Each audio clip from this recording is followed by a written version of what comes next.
Commissioner Bendy? Here. Commissioner Bowe? Here. Commissioner Coyne? Commissioner Hulting? Here. Commissioner LeDuc? Here. Commissioner Tunnel? Commissioner Grau? Here. Are there any amendments, additions, or deletions to the current agenda? Seeing none, we will move on to public comment on non-agenda items. There are no public comments, so I move to approve the regular board meeting minutes of Thursday, June 17th, 2021. Second. Is there any discussion? Yes, I have a change. I'm going to go ahead and read something so that make sure. Regarding the June 17th, 2021 meeting minutes, Commissioner Hulting noticed that Commissioner Coyne's comments regarding the Oakland referendum on page 4 was not characterized quite right in the minutes. Commissioner Coyne was contacted, and he said Commissioner Hulting is correct about what he was trying to say, and her wording to that effect perfectly captures his intent. The second to last sentence under Commissioner Coyne's comment on page 4 of the minutes, under the Oakland Park and Facility Public Engagement Process discussion, will be deleted and replaced with, Commissioner Coyne said that the board's goal should not be to put forward a plan that they think will pass a referendum, but put forward the best possible plan given the needs of the community and let the public decide via the referendum. Please motion to approve the June 17th, 2021 meeting minutes as amended, please.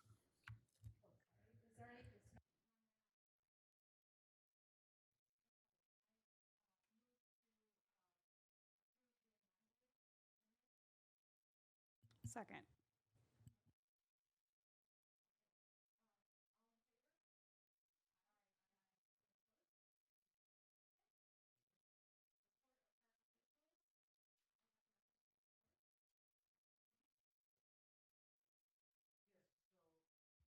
Thank you.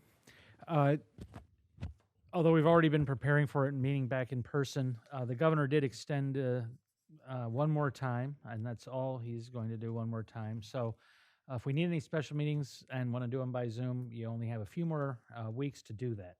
After that, we'll probably have to be back in person as usual, with the rules being able to expand a definition of what a health reason is to be away to include concern about the Delta variant or any of that kind of stuff. It will be included, but we'll be back to still meeting in person.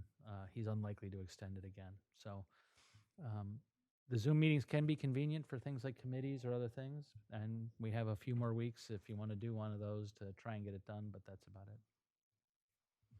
That's it for me.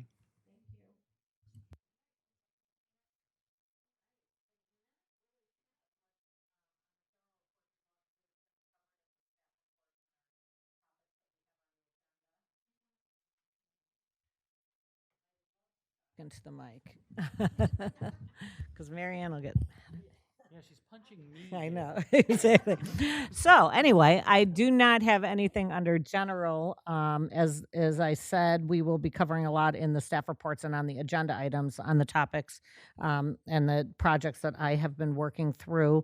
In terms of the grants, though, we are getting the museum grant is due tomorrow, and I've signed documents today, and so we will be getting it in by 5 electronically.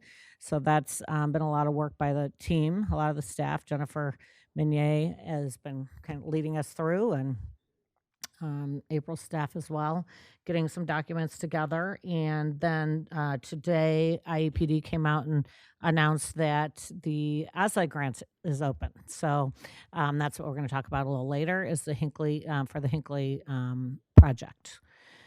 So that's all I have under general updates. Unless anybody has any questions at this time, I'll move on. Sure. At one point, the OSLAD grants were swept or on hold. That is obviously. They were on hold. They can never be swept. That was attempted by Governors Ryan and Blagojevich, and both of them lost the court challenges because they are funded by, if you ever buy and sell your home, you pay property transfer taxes.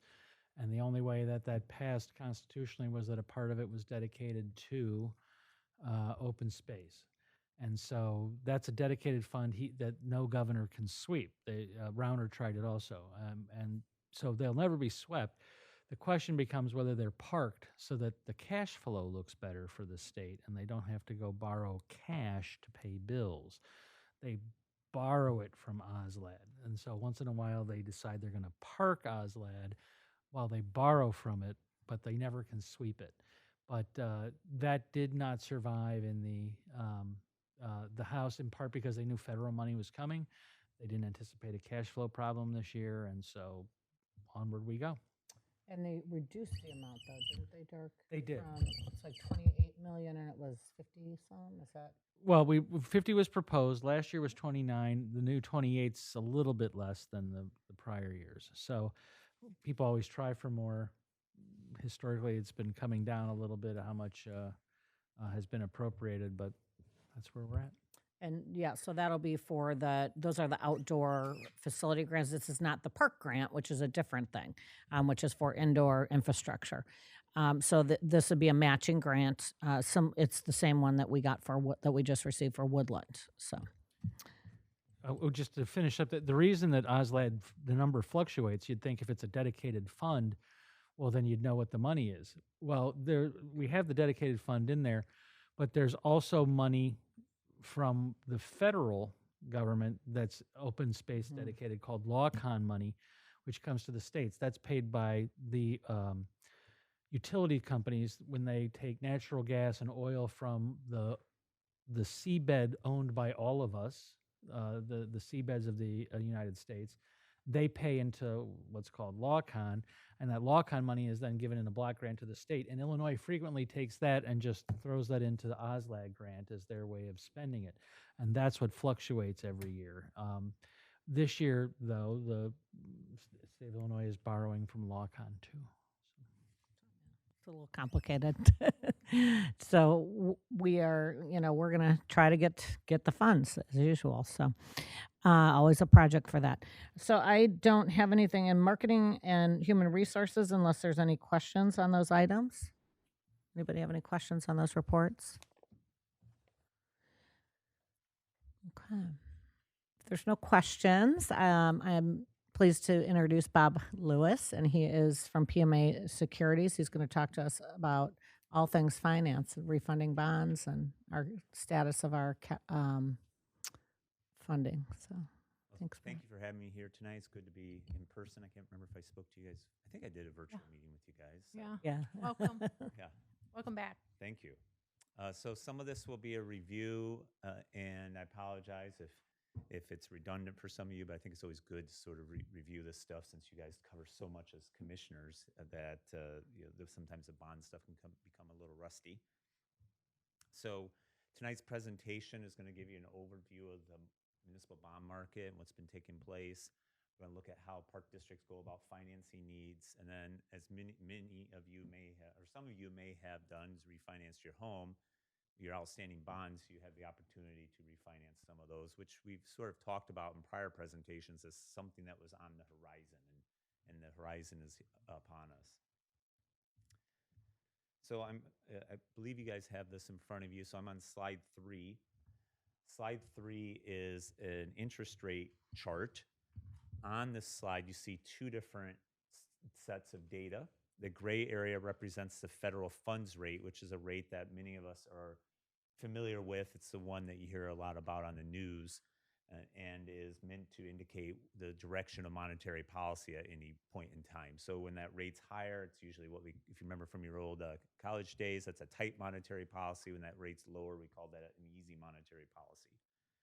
And at the far right of the chart, you can see that the Fed funds rate is near its historic low of 0.25%. Never been that low before, except for the 7 years after the Great Recession.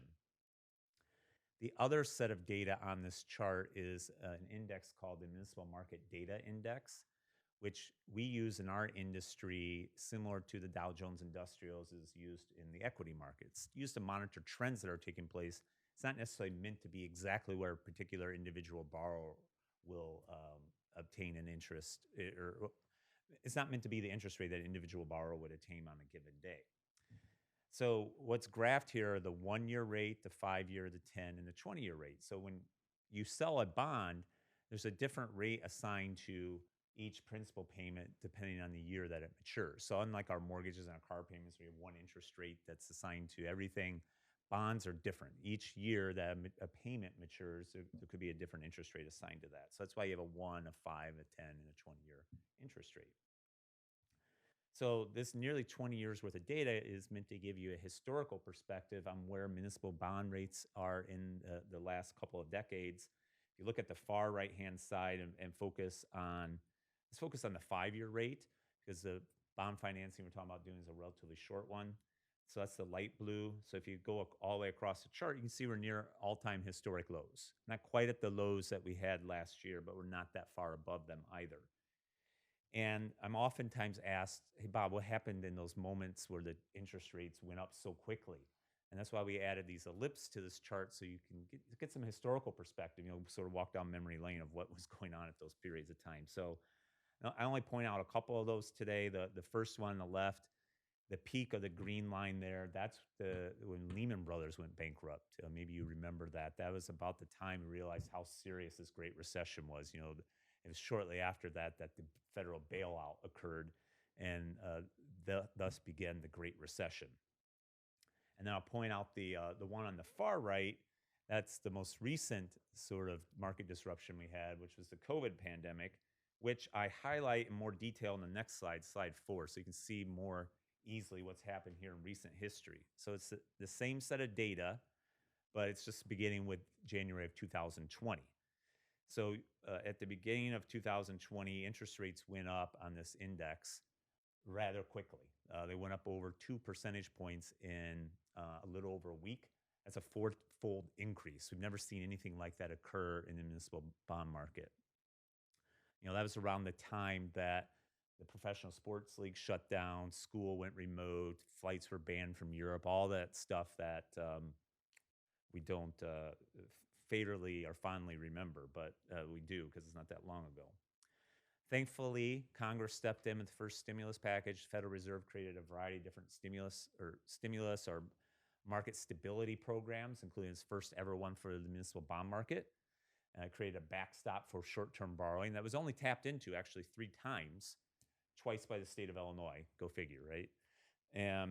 But by the time you got to late May, early June, things had pretty much stabilized until we got to the beginning of this year. We had sort of a modest adjustment in interest rates. That was around the time the successful vaccine rollout was occurring. The third stimulus package, which, what was that, $2 trillion? The numbers get lost in how big they are, but and also, just general good economic news was coming out, and all else was happening. The higher CPI reports, which we've continued to see throughout this year, but most people think those CPI reports reflect a transitory increase in inflation that's only going to occur this year, and not long beyond that.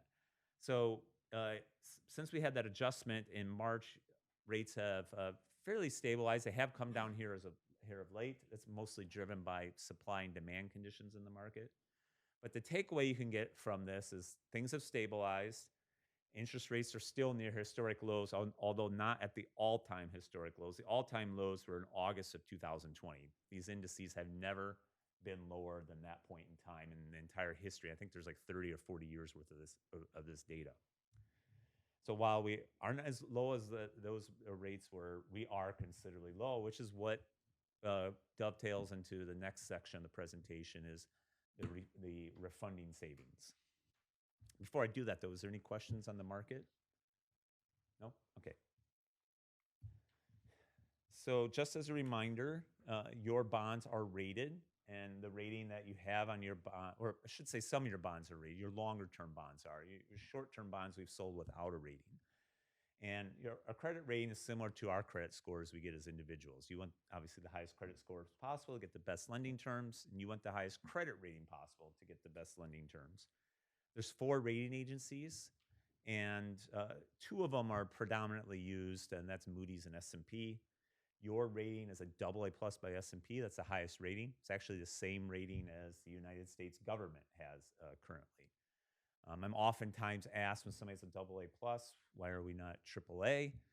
And it's not because of your finances or your debt load, while your wealth levels are strong here, they're not maybe as high as you would see in, let's say, Highland Park or Hinsdale.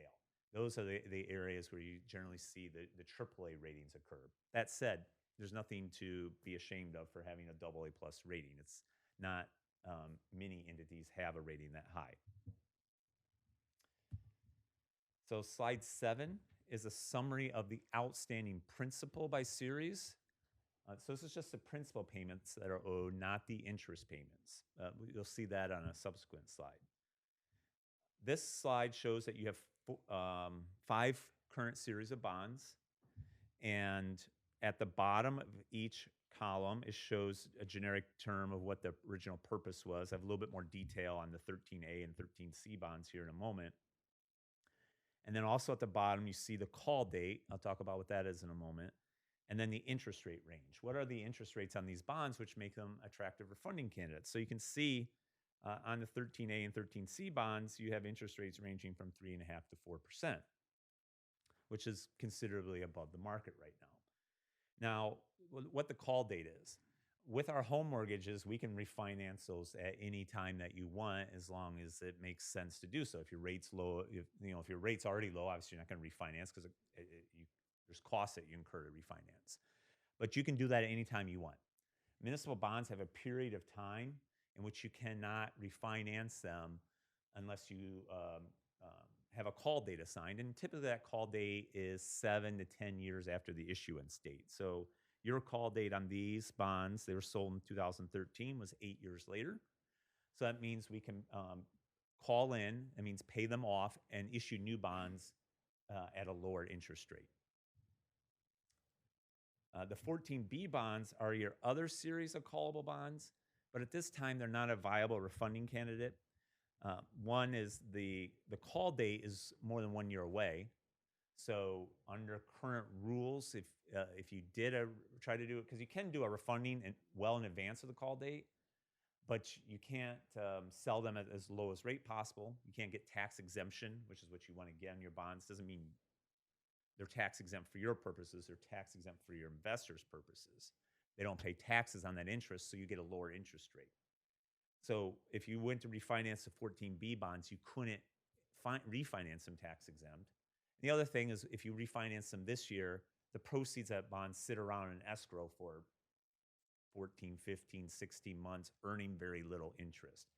And so that's why they're not a candidate at this time. So a little bit more detail about the 13A bonds. The 13A bonds were used to fund capital improvements at the Centennial Pool.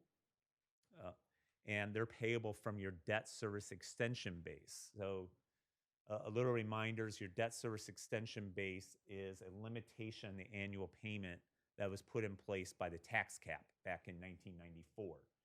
And your debt service extension base is equal to whatever you were levying in 1991 or 1994 on your non-referendum bonds.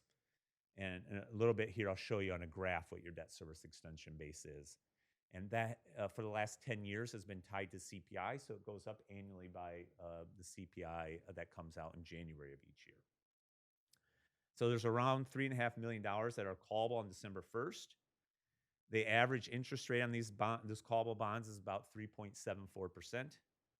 Now, again, there's different interest rates on the remaining principal payments, so the average comes to 3.74. And under the tax rules, you can sell a bond and close on it no earlier than September 21. You can sell and have it be tax exempt. You can sell after that, indeed, but ideally, most public entities try to do their funding bonds before the call date, because once you go by the call date, you continue to pay interest at that higher rate. So hence, we have a timeline in here that considers taking advantage of this call provision in the 90 days before your call date. That's the rule of the IRS. You can't close more than 90 days before December 1st. So slide 9 gives you the estimated savings for this particular bond issue.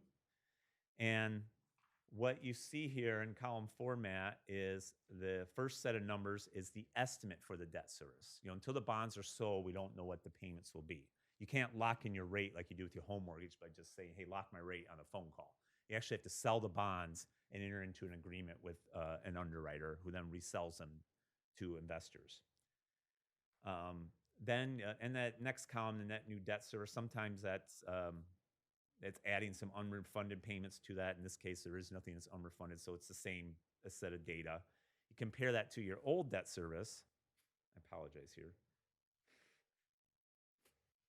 And that's where you get the yellow column, which is the savings. So we estimate that every year your payments would be reduced by about $50,000 per year for a total of $360,000. And then a little bit below that, you see we take the present value of that because it is spread over multiple years. You have to put it into today's dollars, and that's what present value is. So that 360 becomes 342.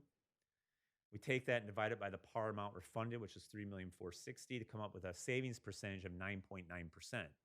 That's just so you can make relative comparisons. If I was talking to Cook County and they were funding a $200 million bond and I told them they were saving $340,000, they'd say big deal. I mean, that's such a small percentage of $200 million.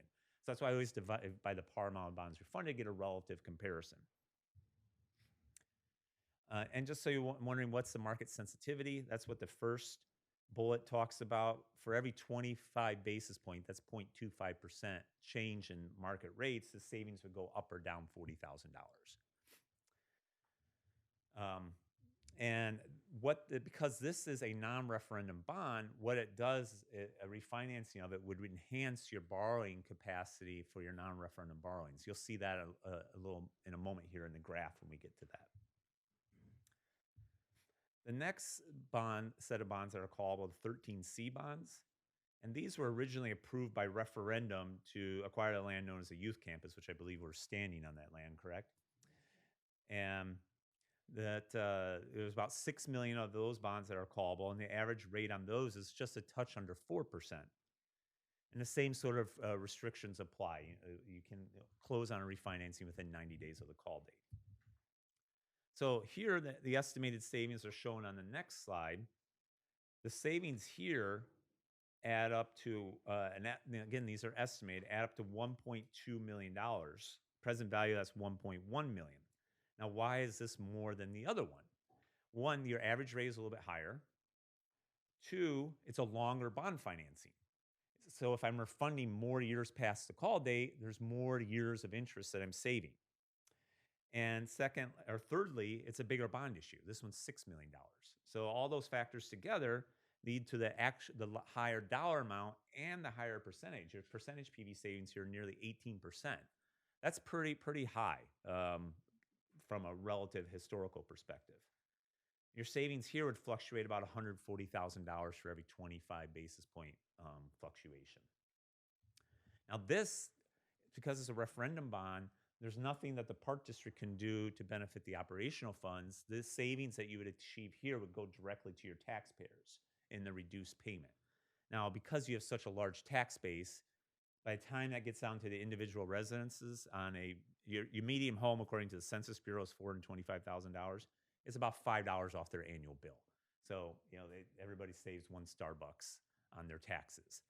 But, it's still, from a dollar perspective, it's a lot of money. But, by the time it trickles down to everybody, it's not a huge amount of savings. But, it is something also that it's good to release in a public notice. A lot of my clients do that. You talk about the savings that the board took action to achieve. Any questions on their funding? Otherwise, I have one last section here about new capital funding analysis. Okay, so really quick review here. Park districts have to look to the Park District Code and the Local Government Debt Reform Act to determine what types of borrowing mechanisms that you have. And Illinois is fairly friendly to its units of government and giving you options to enter the capital markets. So you have these types of obligations are paid back from your operating funds or rollover bonds. Operating funds mean your corporate or your recreation fund. These are alternate bonds and debt certificates. You currently do not have any of those outstanding. And in order to have this type of obligation, you really would have to have room within your operating budget to make the payment because you don't levy a separate tax for these. So, for example, if you wanted to dedicate $200,000 annually out of the rec fund to make a payment on one of these, over a 20-year period, $200,000 would probably support maybe a $3.5 million bond issue. Okay, it'd be similar to you, to us as individuals. If you didn't currently have a car loan and you wanted to go out and buy a new car, now you got to fit that car payment into your budget.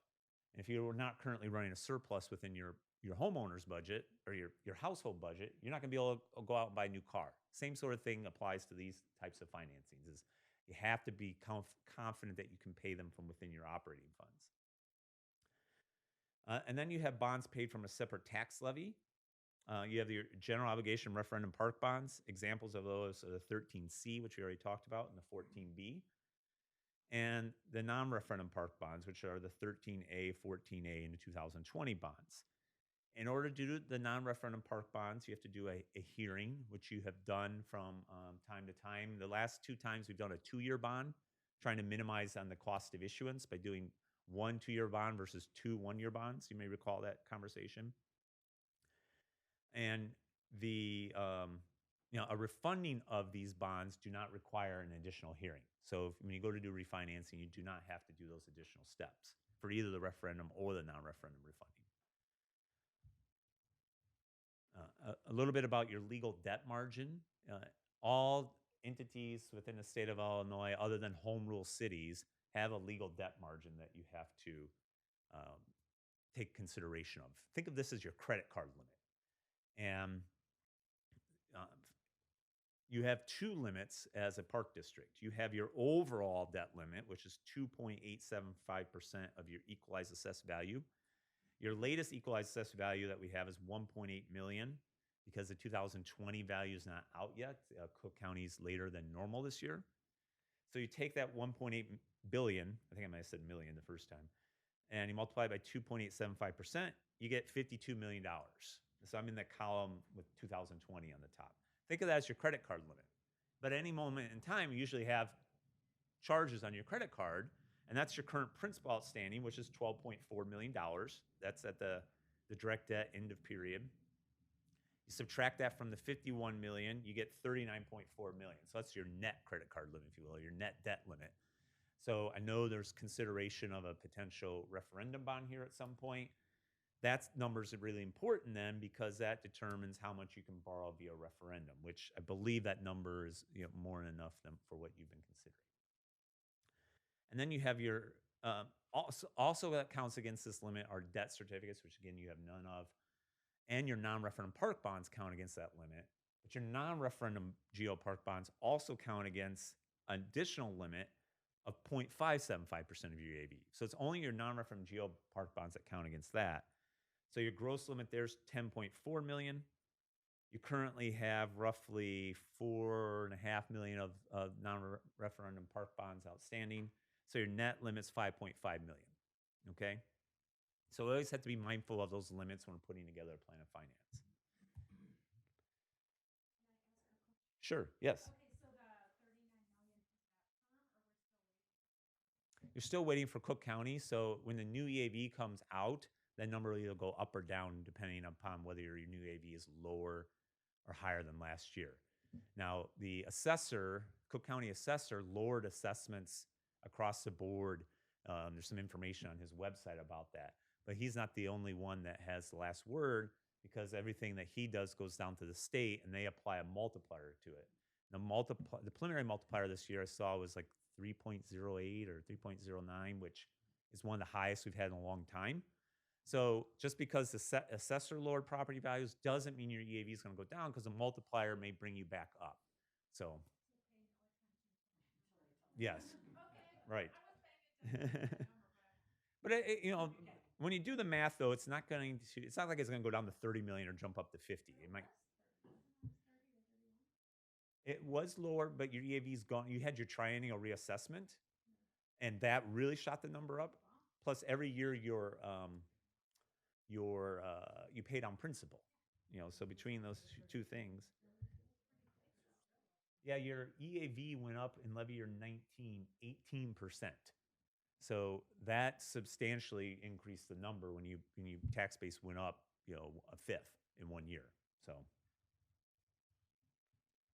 yeah, you gotta love the triennial reassessment pattern and how it helps those numbers. Yes.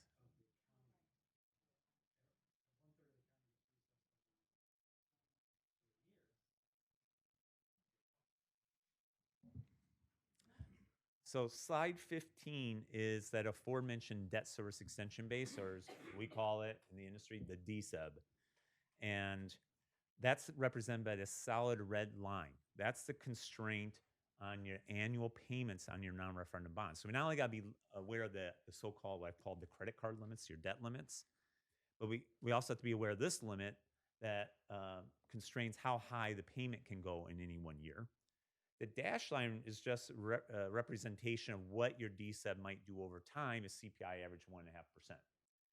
Now, CPI fluctuates greatly from one year. And although we did have a period of years where it was almost the same for almost 3 years in a row, but then it dipped to 1.4 this last year. And this year, the rate we're going, it might be 4 or 5%, given where CPI is at. So now what has been the pattern of the district in the past is to fill in a couple of years of this base at one time because you're still formulating those long-term capital plans. So you would do like a 2-year borrowing, get those funds in and use them for some capital projects around the district, knowing that we wanted to keep the payment the same and not let it drop and then have to have it come up later on and have the tax bill fluctuate. Well, the deadline to impact levy year 21 is March 1st of 22. So if we followed our normal pattern, we would be doing the proceedings late this year. The new CPI would come out in January of 22, and then we'd sell the bonds in late January or early February and do 2 years at one time, unless you come up with a longer term plan. And I know you're still in the works of doing that, and we're not prepared to do something longer. Now, being mindful of this refunding, though, is occurring at the same time, there's an advantage to doing the refundings and the new money together, economize on your fees. It's cheaper to sell them all at one time than to sell them at 2 distinct times. The one drawback of doing them together is you want to sell the refunding bonds around September-ish, try to lock that rate in that current call window, but we don't know the CPI for January of 22 yet. So we can't really predict what the payment would be in the second year. And talking with Sandra and Gail, you're going to see in a moment a concept plan. We think what the board should consider doing then is doing the refundings in just 1 year this time and tag it onto here for levy year 21. Because what that does is not only it allows you to do 1 year and know what the payment needs to be, with the plans to potentially go to referendum late next year, and the timing for that would correspond to getting sort of more information on your other capital plans so that you could do the referendum bond if it's approved and the next series of non-referendum bonds for levy year 22 and 23 and after if you wanted to. So we thought it made more sense to just do 1 year this time instead of doing another 2-year tranche, given the timing of the refunding and the timing for the potential referendum question. Thanks, Bob. I just wanted to add that should we determine not to go to referendum, our financing plan for the long-term capital plan did include a longer limited bond issue, a bigger, larger limited bond issue in order to cover the costs for just the mechanicals at Oakton. So I think the timing still works out such that, waiting on that second year would line up with when we would about need to make that borrowing, regardless of whether it's associated with a referendum or not. Does that make sense? And you can see this. Oh, go ahead. That's September we're talking about. Yeah, I have a rough timeline here in the back for your okay. consideration. All right. Go ahead. I interrupt. Yeah. Oh, no problem. So page 16 gives you then a graphical representation of the proposed borrowings that Sandra was talking about. Now, the only thing you'd be committing yourself to this time would be the orange or peach color. That's the 1 year that we would do with the refunding bond. It'd actually be one series. So you would sell a referendum refunding. It's that the bond was originally authorized by referendum. It's not that you're going to referendum again. And you have to do a separate series of a non-referendum refunding, and then that would be for refunding and new money purposes. It'd just be lumped together. And then the light blue represents the concept of potentially doing a roughly $6 million financing in early 23 before the deadline of March of 23 to impact levy year 22. So that's what you can see, a light blue where it starts in levy year 22. And then the potential and the capital project list that's put together would contemplate doing another financing in 2027 of 4.4 million. Again, the board's not committing to either the light blue or the green at this time, but we're always forward looking to make sure that we don't do something that ties your hands, to give you that flexibility as you formulate and come up with your capital plans. Is there a little green in 2026? Yeah, just a little bit. So that'd be levy year 26. So the 27 bonds would be sold in March of 27 with a little sliver put into levy year 26. So the levy year is always 1 year delayed. Yeah, that's one of the hardest things when I'm training a new analyst to help me is the difference between levy years, calendar years, fiscal. At least your collection year for your taxes and your fiscal year are the same. You know, school districts, it's 3 different years that people got to get under their belt because they're June 30. So the only thing we're really asking you to consider right now, then, we're describing on slide 17, is to do the 2 refundings and 1 year of new money to be tagged along with the refunding bond, the non-refund refunding bond. So in order to do this, you would need to publish notice of a bond issue notification act hearing on August 5th. That's just for that new money piece, that 1 year new money piece. You would hold the hearing on August 19th. On September 16th, you would approve ordinances to sell the new money bond and the refunding bond. So it'd be 2 ordinances that night, one for the referendum refunding, one for the non-referendum refunding / new money. That same day, we would sell the bonds in the market. And so we come to you that night with the final terms. I give you a presentation on what the actual savings were. And then you would close on the bonds on October 7th. Usually the closing's about 3 weeks after the sale.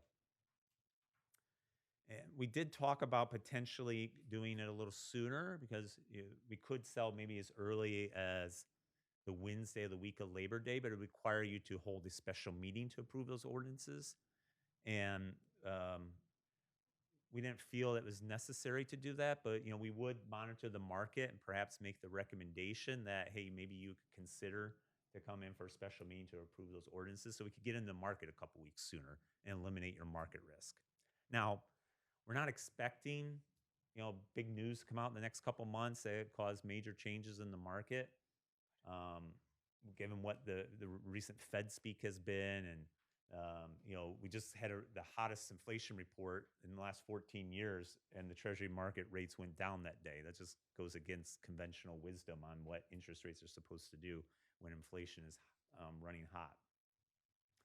And then that solid line just shows you when would you need to do the next steps if you were to do those concept plans. Determine your capital needs no later than late 22. This should be your non-referendum capital needs. If you're going to go to referendum, obviously you'll be working on a lot of that stuff well before late 22. And then you would hold your hearing and sell those bonds in early to mid 23 in order to hit the D7. In fact, I probably should have taken the word mid out of there. It should just be early 23 at this point. So again, no decisions need to be made on those concept bond issues. We just always try to work those in to make sure we don't do something that ties your hands. So that's the sum of the presentation. Any questions either on the market, the refunding opportunity, or anything related to how park districts borrow? I'm going to ask if I got this right. Sure. So we're going to refinance the pool. We're going to refinance Prospect Park. And then we're just going to do this 1 year of borrowing and then put off the bigger borrowing until we know more about what our situation Correct. is. That is like a layman's summary of all that. Yep. Okay. Thank you. Yeah, and not only sometimes I get the question like, well, should we just go ahead, and rates are so low right now, should we go ahead and sell that money, the new money right now? A couple of things work against you on that is, one, the IRS has a rule they have to have reasonable expectations, spend 85% in 3 years. And maybe you can meet that expectation with a little larger bond issue. Two, you really need to formulate those capital plans. You do have to certify to what you're going to spend the money on in your disclosure documents and in the bond documents that you would approve. And so while you are taking interest rate risk, the Fed hasn't really the market speak, if you will, Fed speak, the common knowledge, or not knowledge, but expectation of the market is no increase in interest rates until sometime in 23. So now the Fed exerts the most control over short-term and medium-term rates. In fact, if you look back at that historical chart, you can see during that 7-year period where interest rates were 0 to 0.25%, the 10-year rate, 20-year rate were doing this rather dramatically. So there's other things that influence the municipal bond market besides the federal funds rate. But that said, I think most people don't expect significant increases in interest rates, over the next year or two. I can't predict that with certainty, but that's why we're not necessarily recommending you do a larger new money financing at this time. Next step is? What's our next step on this? We would vote in August? Okay.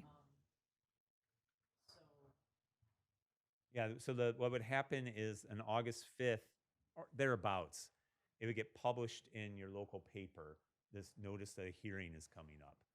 And that is typically done by an order signed by the board president. I don't know, do you facilitate that? Or I can't remember if you do that or if our office facilitates. Okay. Okay, that's right. Yes. And that rhymed. So around the beginning of August, we would have you sign an order, and that gets published in the local paper, calling the hearing, and then you actually hold the hearing on the 19th, and then you would be asked to take action on the September 16th. Any other questions?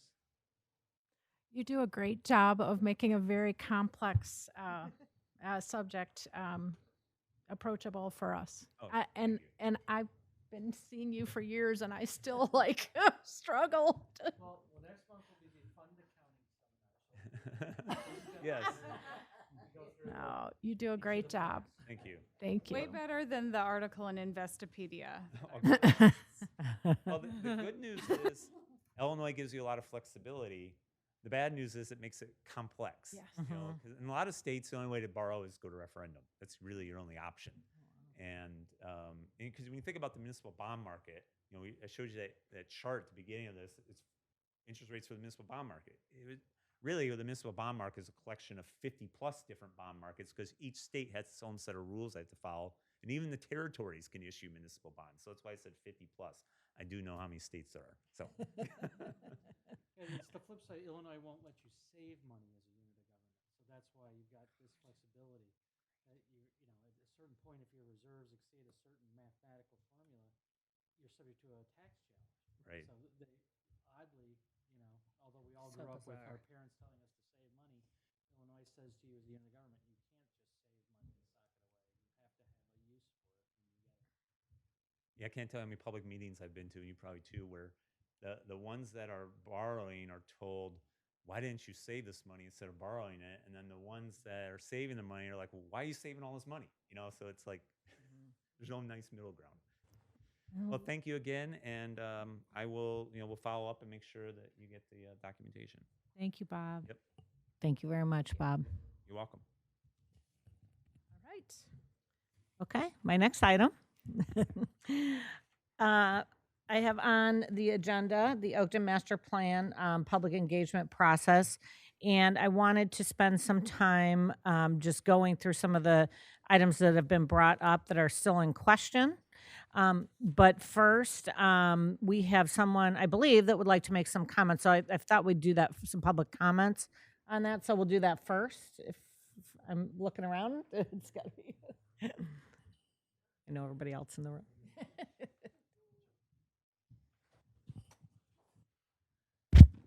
You know the drill. Hi, I'm Shannon Donnelly. I'm not here for myself. I'm actually here on behalf of my neighbor, Mr. Chris Parson. And Mr. Parson had comments on the proposed Oakton master plan. Unfortunately, he couldn't be here tonight, so he asked me, so he owes me one. I'm going to do my best to read his comments to you. I'm a 51-year resident of Park Ridge. Regarding the walking path on the Forest Preserve District property, it's not clear to me if the replacement of the driving range west fencing needs to be done because the current fencing has reached the end of its useful life or is required to protect people on the walking path. If it's the latter, I would oppose the walking path on the basis of that alone. Add to this the outrageous fee of $50,000 to the Forest Preserve District for tree removal. For $50,000, they could plant over 400 one-inch trees.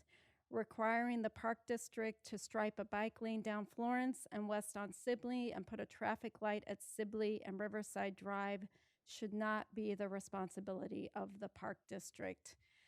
This part of the project should be abandoned without further discussion. Regarding the multi-purpose facility, I'm opposed to this facility unless the site plan can be redesigned to preserve the 32 mature trees scheduled for removal. Regarding the site plan itself, if the plan moves forward, I strongly suggest that the multi-purpose building should be placed in front of the rink closer to Oakton, where it will be more visible and will attract more interest. While parking lots are generally not friendly environments for trees, placing the bulk of the parking behind the buildings would give the site planner more options to preserve valuable mature trees. Regarding the oak grove, the grove of trees between the parking lot and the driving range is currently maintained as classic open park with turf grass. Creating a natural area for the entire grove, complete with native shrubs for birds and a diverse community of native plants, should be folded into the budget of any plan to improve Oakton Park. Regarding tree removal, in my opinion, the current plan sacrifices far too many mature trees. On the list of trees scheduled for removal, there are 25 trees between 30 and 70 feet tall. It is often proposed that to remediate this loss, we should plant young trees. The problem with this approach is that one must wait up to 90 years before those new trees will provide the same benefits that the current trees provide for free. We must alter our plans, safely build around existing trees, or cancel projects altogether to protect mature trees and our tree canopy. It's my recommendation that this project be redesigned to preserve all the trees in the 30 to 70 foot range. If this can't be done, then I think the larger project should be abandoned and only do the essential repairs to the ice rink and naturalize the oak grove. My bottom line is I oppose this plan as presented and any plan that removes mature trees. Thank you for your service to the community and for listening. I hope you will take the time to read my complete comments. I do have a copy of his complete comments. They're actually much longer than what I read to you. And I think he may be emailing them out to folks too. So I'll submit that for the record. Thank you. Yeah, thank you. Thank you. Great. So what I thought I wanted to do is go through, I know last month we focused on deciding if we were going to go ahead with the master plan public engagement process. And there's still the items that are, questionable, right? One being the pathway that was just mentioned, the cooperation with the Forest Preserve, and the other is the dog park, that we need some resolution on those two items. In addition, I have heard from a few commissioners on other items that they want considered for, either the questionnaire or the survey or to be put into the project. So I wanted to just list those off. And then, I didn't put a report in because I'm not looking for any decisions tonight. I just wanted to we can talk through each one of them one by one, if that's what the board wishes. If you have comments on them, the people that brought them up can comment and everybody else can. We have a couple points that I wanted to bring up, that we will be providing some more information on a few of those. And then if the board can let us know as soon as possible, and tonight, great, or anytime in the next few weeks, what other information you need on these items or anything else that come up tonight to make a decision on these items. And so what we'll be asking in August is for the board to vote on each of these items. And the vote's going to be for, let's just take the dog park. You know, we're going to come back to you hopefully with a recommendation is maybe we can find a spot for it at Oakton. And if we can't, maybe there's a couple other suggestions and a couple other parks, right?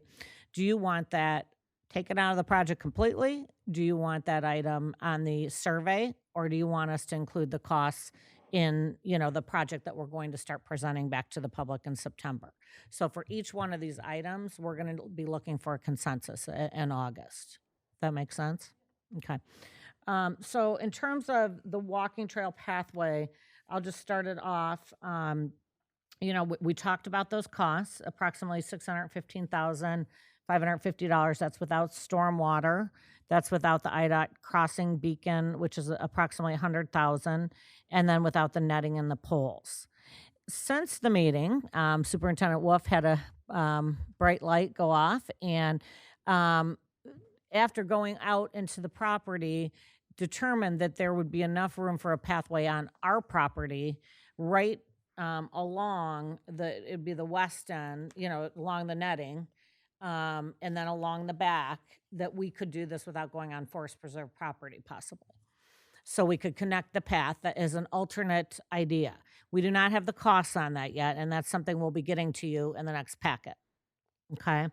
The other question that came from President Grau was about the poles and the netting. You know, is that necessary? And also brought up by a resident that is it necessary, and where was that in the plans? We did not have that in our capital plan document, right, going out. One of the reasons we didn't is because, you know, at the time, I don't know, Cindy, if you were here, but Joan, you might have been here for that discussion. But when we redid the netting on the east end, we were hesitant, you know, to spend that money, and then definitely to do the rest of it. You know, the priority was on that side because of the golf balls going into the park and hitting the cars, right? So we said, let's wait on the other, you know, because we didn't know what we were doing with the driving range at that point. You know, is it really gonna, by the time you spend all that money on the netting and the poles, it's hard to grasp spending that much money when we don't really make, you know, the net at the end of the year is not, did it justify that? That was the thinking back then. So we have determined that, you know, it's a rather large cost, and it does have to be done regardless if we do the pathway, the alternate pathway, or the pathway that, you know, would go through the forest preserve. The poles, and Terry's going to correct me if I'm wrong, are not currently tall enough to hold the netting that we would be putting in the current requirements, correct? Yes, correct. They're much shorter than what the poles are on the parking lot side of the driving range, and the existing poles are wood poles and have been there 25 something years or so. The netting may have been replaced more recently, but it's in really poor condition at this point. So that if we're going to maintain anything over there and want to keep our golf balls in our range instead of just letting them litter the forest preserve, we're going to have to replace the netting on that side of the property in the near future. So that's an item that we wanted to bring up that, you know, we're still looking at as well. Can I just comment on that? Absolutely. So that just opens up a really big can of worms, because if we fold that into this, we may be making a decision. It's possible to say we're not going to keep the driving range. Or we reallocate our capital funds and take it out of our current capital funds. I'm just saying I'm not a big fan of spending $1 million on a driving range. We've already spent $400,000, so I would consider it within the realm of possibility that we don't want to spend $600,000. And our whole plan was based on preserving that spot. But I remember the $400,000. It might have happened right before it came on the board, but I was horrified at the $400,000. So now we're gonna. Right. Yeah, it's the cost of doing business, unfortunately, for that type of facility. And you know, it's not fortunately, with some of these capital projects, we don't always make it up, by operating. It's just, it would be impossible for several of our facilities to be able to do that. Just to clarify, Terry, you said somewhat in the near future. Are we talking 2 years, 5 years down the road? If it's not built into plans, 20 years old seems to be pretty old, but seeing as though we've got an awful lot of other things that we're trying to plan, what do you estimate? Sure. I would suggest we're probably in 2 to 5 years, in that range, to look at that. We had to do some netting repairs recently, and the nylon netting it's degrading to the point where they can't do many repairs. So the poles are, as far as we know, are not structurally deficient. They're just short. So that's a concern that the balls go over. And certainly if we're spending the expense of replacing the netting, it would be a shame to then replace the poles and then the netting again in a few years because it's then taller. So just from a, logistical standpoint and not putting good money after bad, but somewhere in the 2 to 5 years is my best guess. And Terry, the cost on those nettings, what the netting was, it was in our presentation, but that's one number I didn't pull before. It was, and I didn't We'll get either. it to you. I don't, I'll- the 600,000 number is for the pathway without, the beacon, the crossing beacon and the netting and poles and stormwater. No, that's the forest preserve. If we went with the forest preserve plan, the other one, Terry's going to bring back those costs and the potential of that if we could do that path at the next meeting. So But it was also 600,000 for the two sides of the netting. I feel like that's about right, yes. I feel like I wasn't. I believe it was around 6 or 7. Yes, I did. Mhm. We did, yeah, we can find that. It's in the last two presentations ago, I think. So, but the driving range, is a popular facility. Last year, we all saw what it did. It net, much more than it typically does. It's doing very well this year, but I understand that. So I guess that's our new information for the board on that. I open it up for discussion or any other input on that. If there's anything else you would like us to look at.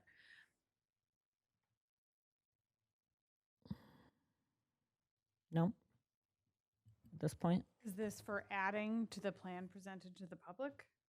Or was that what I'm just giving you the opportunity to bring up, any other comments or any other things at this meeting that you want us to look into or anything else you want to say about it. Next meeting, we're going to be asking you 3 questions on that item. But you had a longer list on the pathway and the, you had a longer list Dog for the park. survey, right? well, things you mentioned tonight Yeah. was dog park. Yeah, I'm going to move on to the dog park okay. next. Sorry. Okay. Is that what you were asking? Yes. Okay. Yeah. These are the things that we definitely wanted to include within the confines of the presented plan. And now we're going to talk about like the other stuff that we might. Right. And the dog park, the dog park, I kind of consider like the pathway and the dog park as ones. We've got to, we need to know from the public, either it's by a question, right? Because we've been talking about those and the dog park was in the plan. So we would put those, and then there's some other additional items. Does that make sense? Okay. Just as a initial proponent of the walkway, just because it did, survey very highly by citizens. Mhm. What we needed to do was what we're doing right now, which is explore these things. And we found out the costs and the project is really difficult to actually implement. And so I'm kind of now thinking, this walkway is not quite as easy as it first appeared.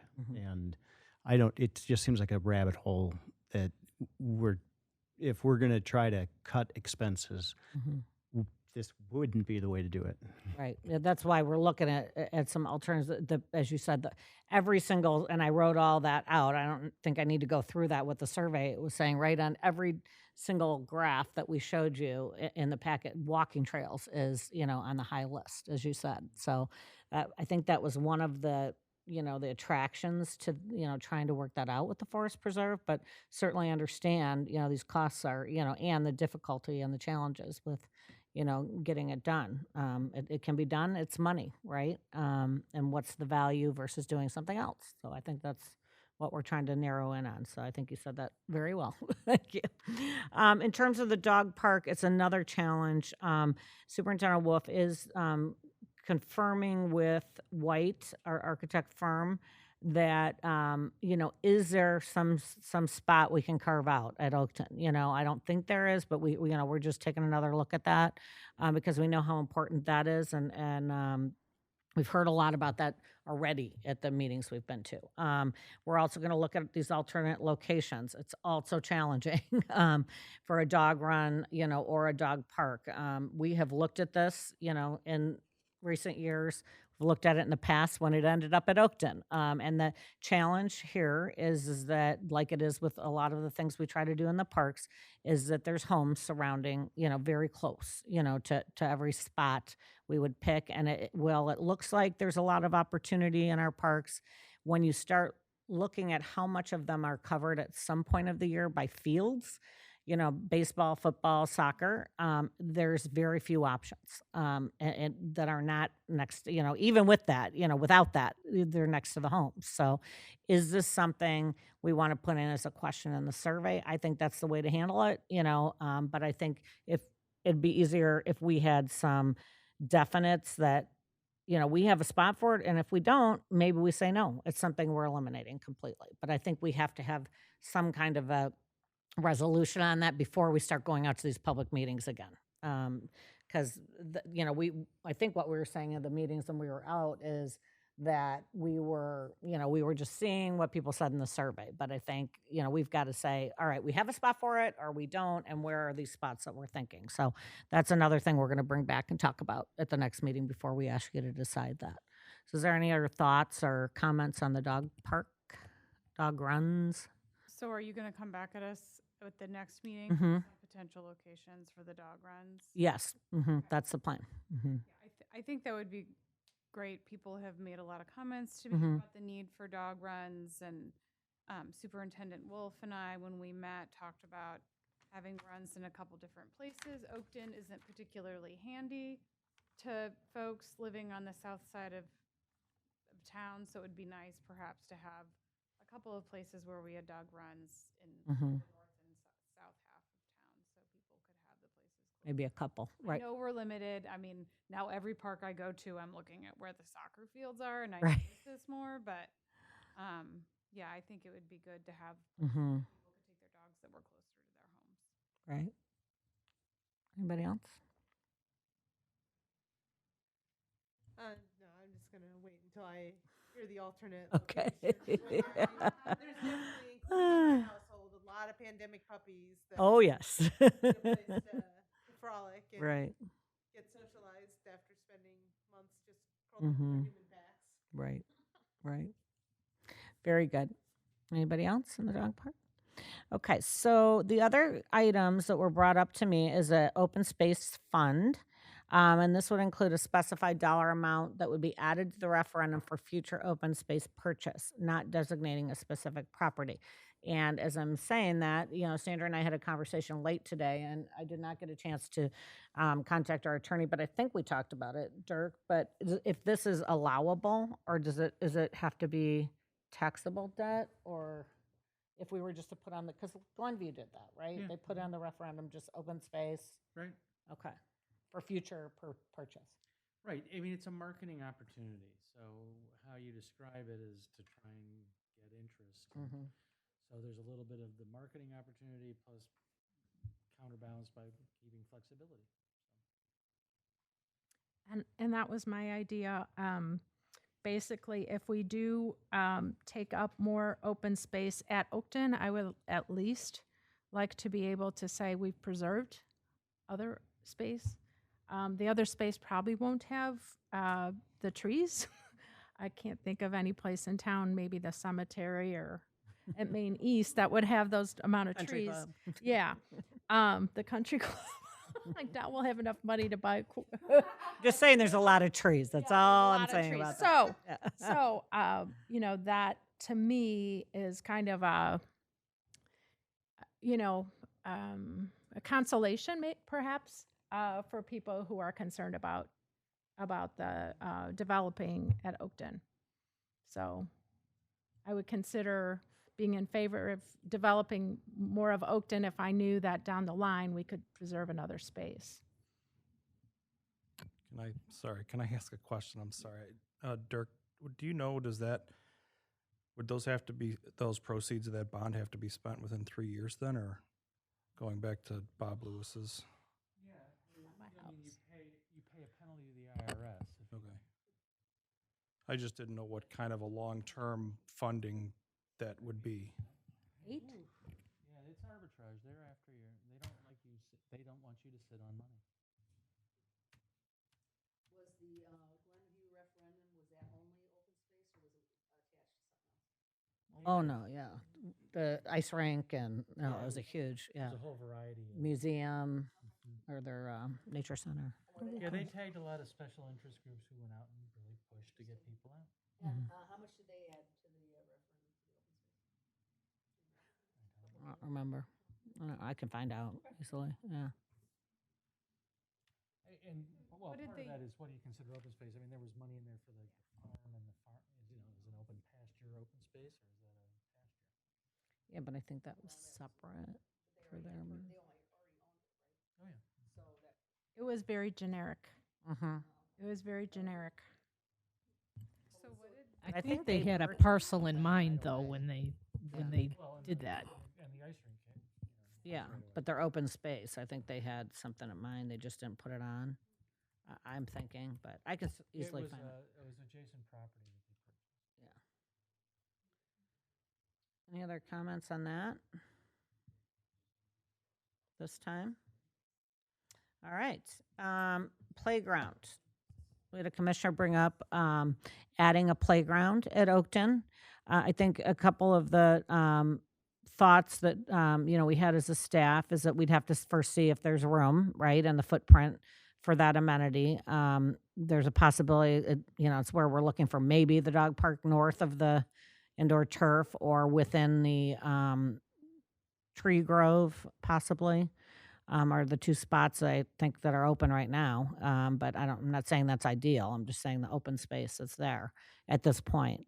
As a reminder, just a couple points that, we've got money this year in the budget to plan for the large main park playground, which is down the street. And that's the one on our list to renovate next. Very large investment of approximately $1 million, which is a large amount for a playground. But this is the one, that it's a larger playground for a larger service area.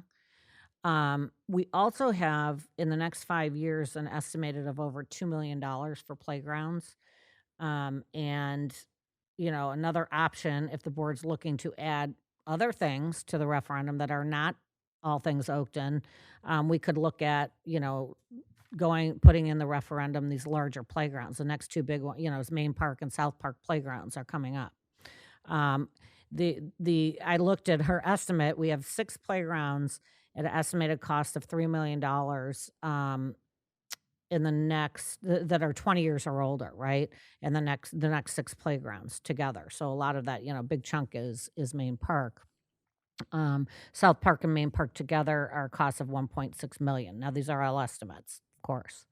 So if the board is looking to expand the reach, past Oakton, to me, and some of the discussion with our staff is that as we start getting into the capital, first meeting of capital, looking at the dollars that we have for necessary capital, which we have the playgrounds in there, and what we have available, it's very tight, and we haven't even started the input from the staff.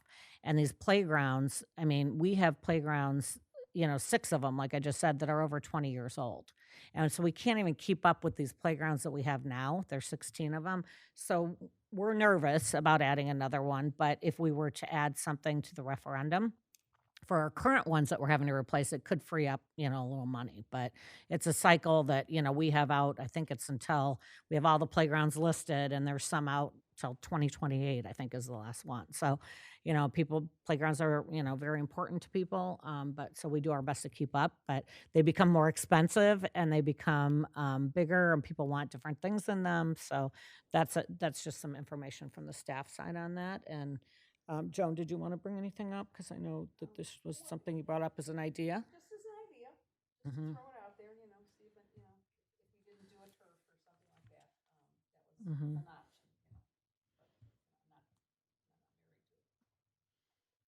Any other comments on the playground idea? I just, go ahead.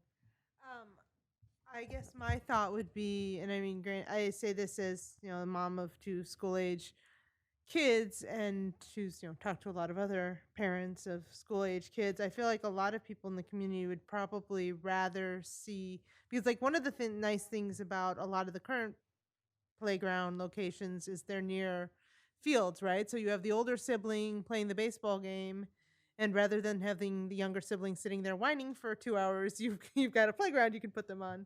Whereas you don't have as much of that with Oakton, because at least currently, and I mean at least with the ice arena, like there's an indoor place for them to stay and get their snacks and do whatever. But I think it would, rather than adding an extra playground, if we did something special with like the main park playground, right? Like our own mini Bison Bluff or something, I think that would probably get more parents to be like, heck yes, that would be fantastic, and would sort of tie in with the whole nature center thing we've got going on over there anyway. Would kind of be like an organic partnership there. I mean, there's only so many of the structures that are kind of constructed the same that are the kids get that jazzed about. But if we could instead use money to make, and even if we did tie it into the referendum, make the main park one something extra special, I think that would be kind of like a nice amenity for our park district to offer our youngest constituents. Oh, but there's a place called Bison Bluff in Schaumburg. It's really cool and has natural features, and if you go on any of the groups in Park Ridge, it's definitely like, I've taken my kids there before too. It's pretty fantastic. It was free prior to the pandemic. I haven't been since the pandemic. I think I saw somewhere somebody mentioning in a group, I think there's a charge.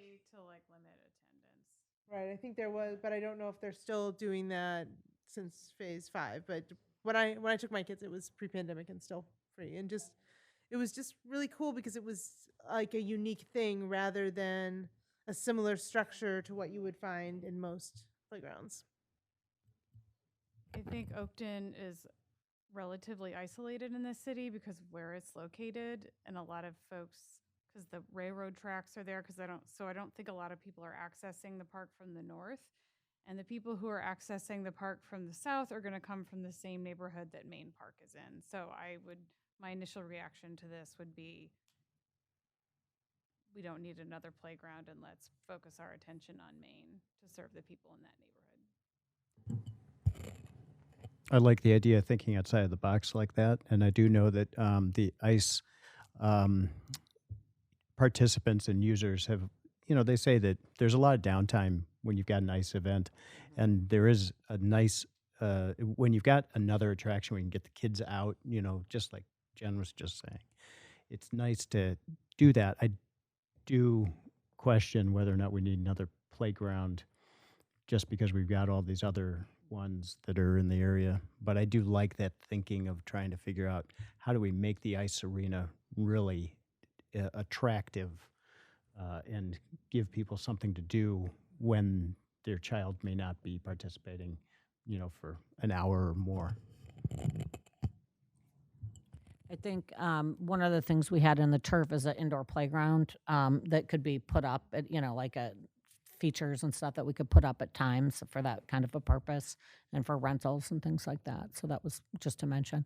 And Superintendent Wolf, do you have any comments on that Bison's Bluff? You've been out there, haven't you? And the cost on that was, I understand you're saying something like that, right?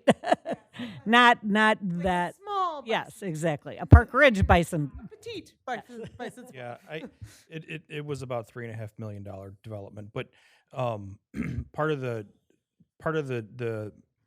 concept is great. One of the thing when you do the more naturalized play features like that, where they're not coming off of a store shelf or out of a catalog, you have to have an architect on site every day to make sure that all the gaps and angles and things in the park aren't creating hazards that don't comply with ASTM or CPSC guidelines, because what you don't want is a small bodied child to slide through but get stuck at their neck. And that's the specific reason why those become so challenging and that gets so expensive, because they had hundreds of thousands of dollars just in having an architect out there every single day, because every log that got placed, every piece of wood that got placed had to get checked, measured, and looked at by multiple people. So it's a really great facility, and it is.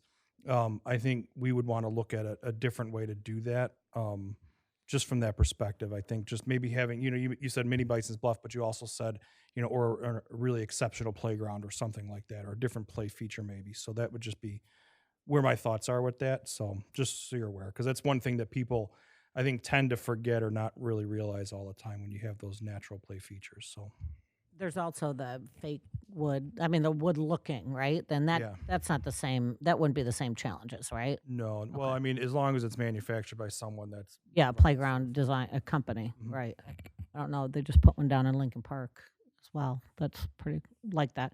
And then so that's one of the reasons we put a little more money in the planning for Main Park, because we wanted to look at, do we want to do that kind of a playground, something different like that? When we did Northeast, we hear so many compliments about Northeast because that's a different concept. I mean, well, it's not a nature playground, but we did some different features in there than your typical, structures that we put up. So we're thinking the same. So I guess, yeah, that would be the question. Do we want to, and that could be a question to the community. Would you be open to, putting this in the referendum, a larger playground at Main Park, or do we just stick with the dollars that we have in our capital and not put it as, part of the referendum?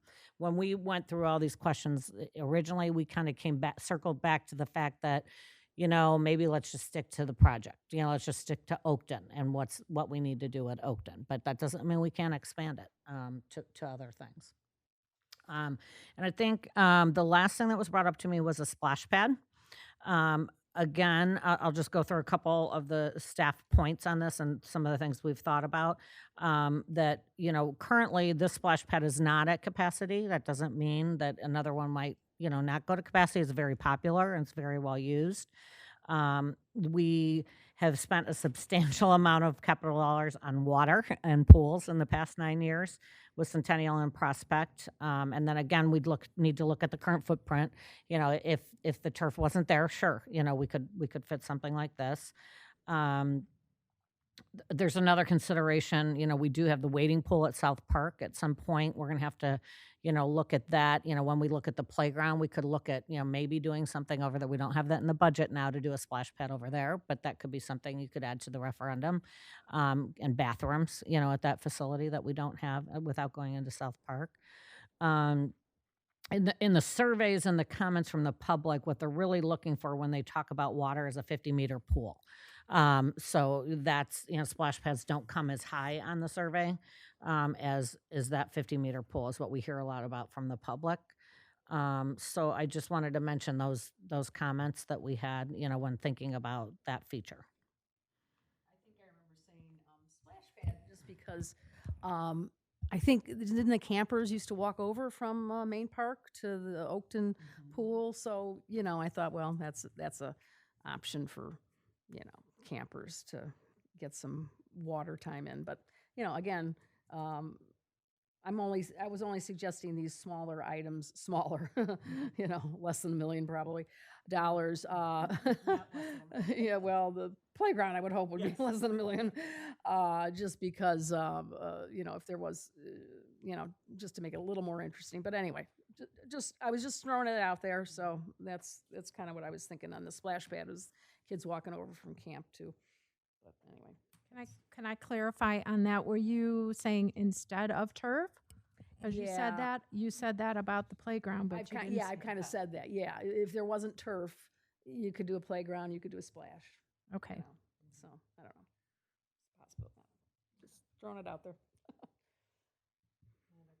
No. I just wanted to clarify one last thing. So I double checked. When I said 8%, you get there through some yield restriction requirements and other things. There's a grand total of possible impact on it.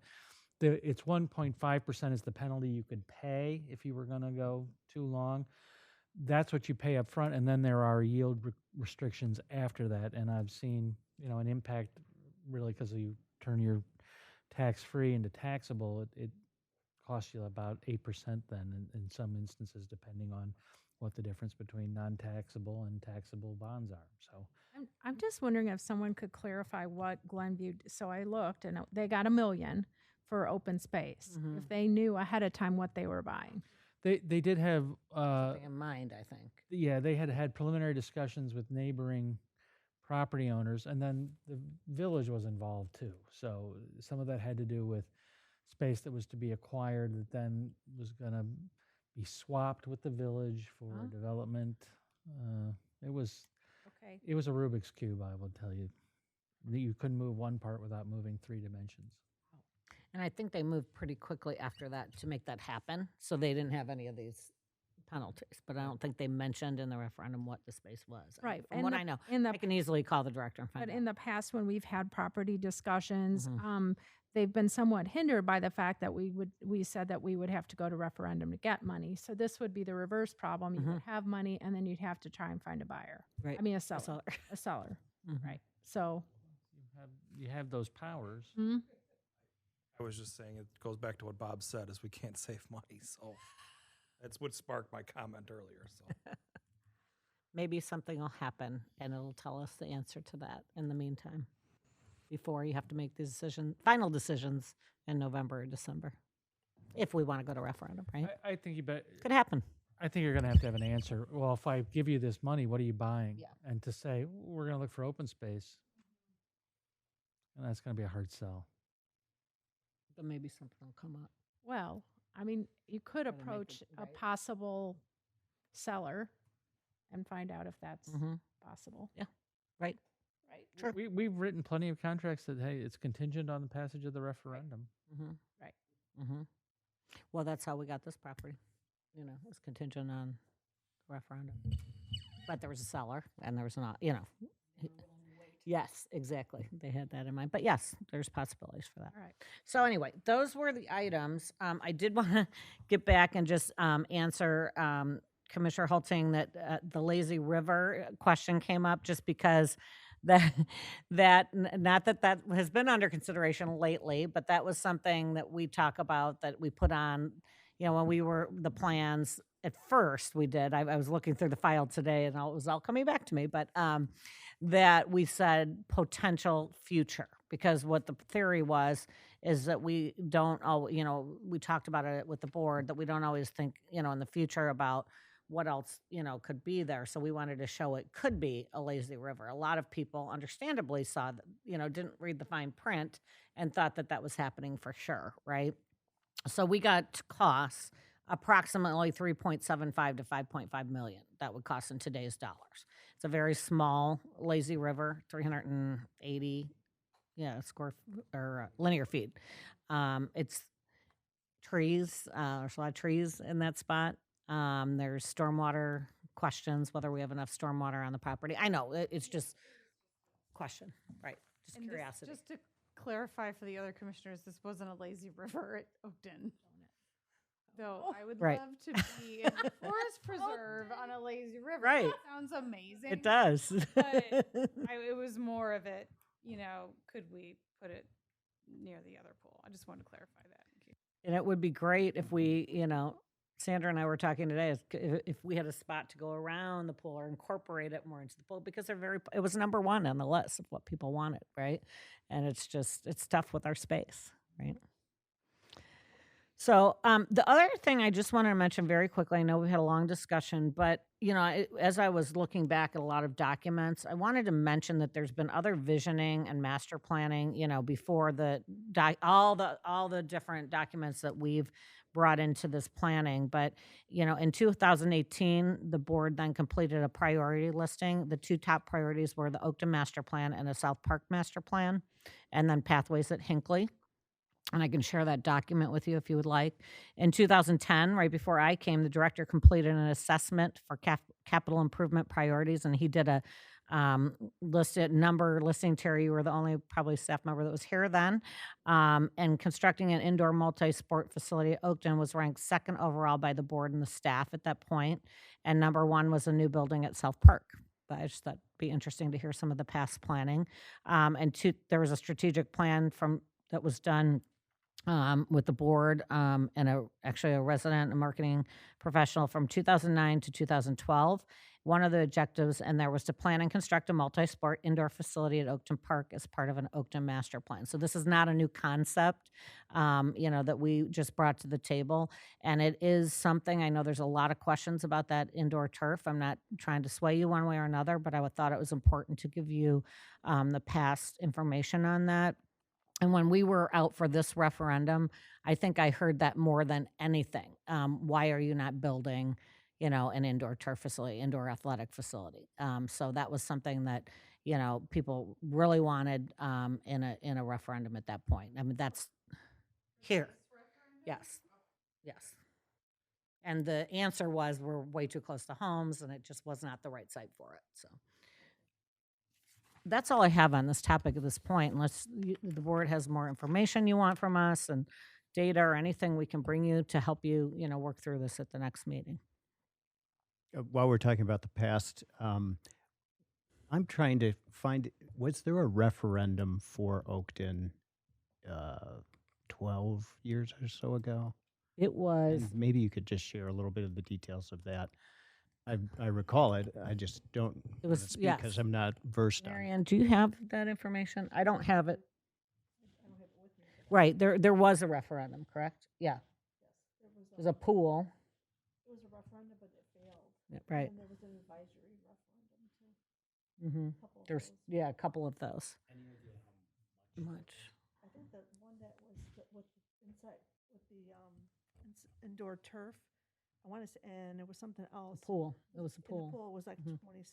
24 to 27 million. Mhm. I'm just guessing, but it was high. We can bring it, we can get you that information. I'm just re-envisioning that potential thing happening again, and if it was that a large amount. Mm-hmm. And here we are a few years later, kind of trying to make sure we get the ice skating rink really up to speed. How do we ensure that without having or reliving the history of what's already happened? Mm-hmm. That's my fear. I don't know what the situation was back then, but I know that our process now has been very driven by the community and asking the community, what is it that you feel is important here? Not saying, here's what we think you need, where a lot of people used to do, I think, traditionally. So I don't know what the process was, but I felt very good about our process here, that we're listening to the public and try to provide something to them that they're asking from us instead of saying, here's what you want or here's what you need. So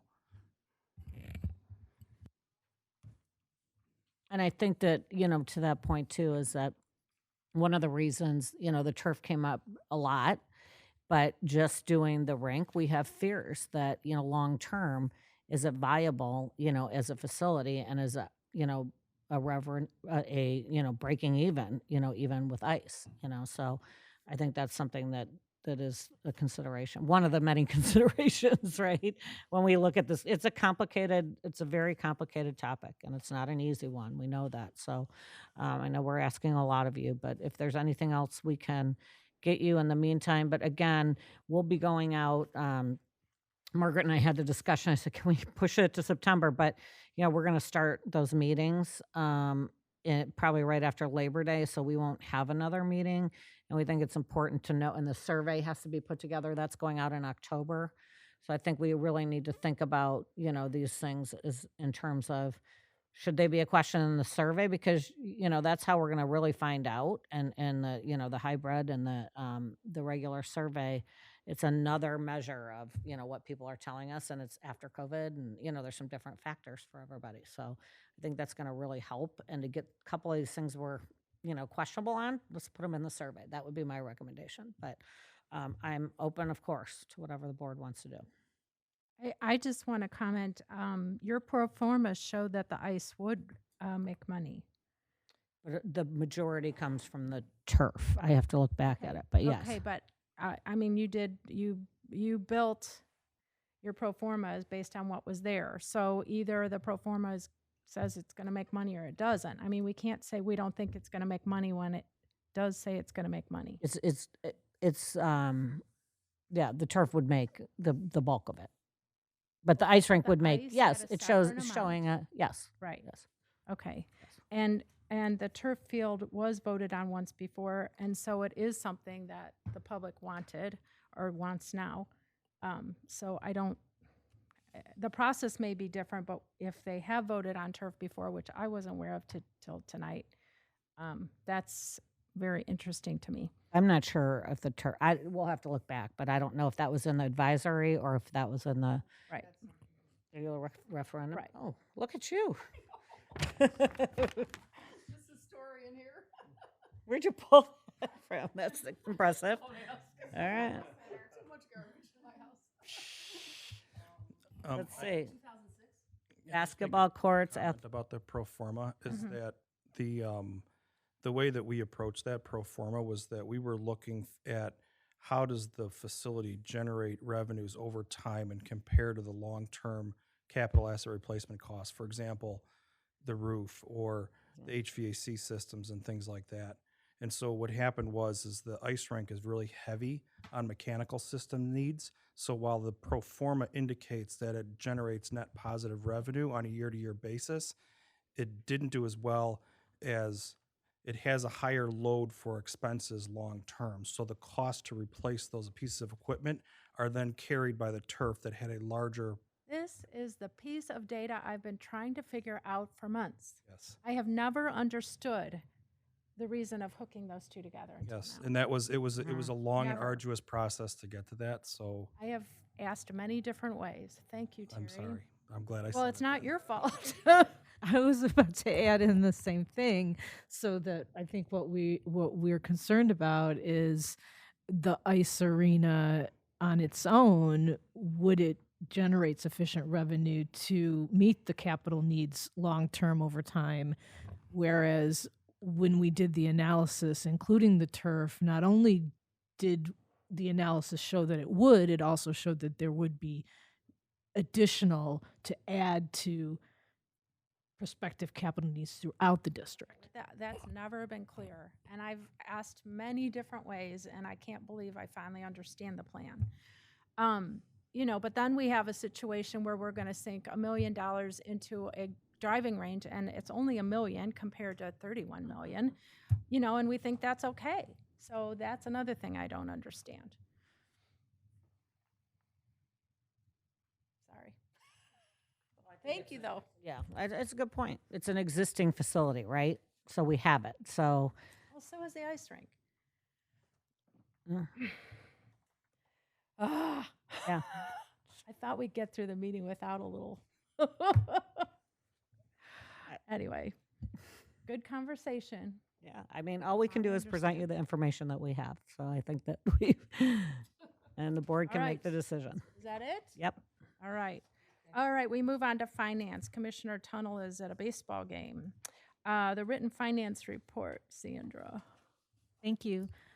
The written finance report begins on page 32 of the board packet. If anyone has any questions, I'd be happy to answer them. Otherwise, I will review the financial performance details in the monthly report by funds.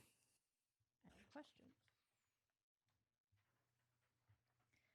Hearing no questions, I'll move on to the monthly report by funds, which begins for June, begins on page 39 of the board packet.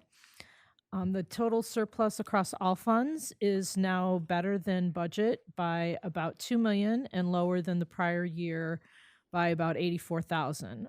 The variance versus budget continues to be largely driven by slower capital spending than budgeted. Although we are seeing additional expenses coming through over the summer. So we'll see how that changes as we go through the year. In the general fund on page 40, we remain greater than budgeted revenues due to the first installment of property taxes received. And when we budgeted at a 98% level.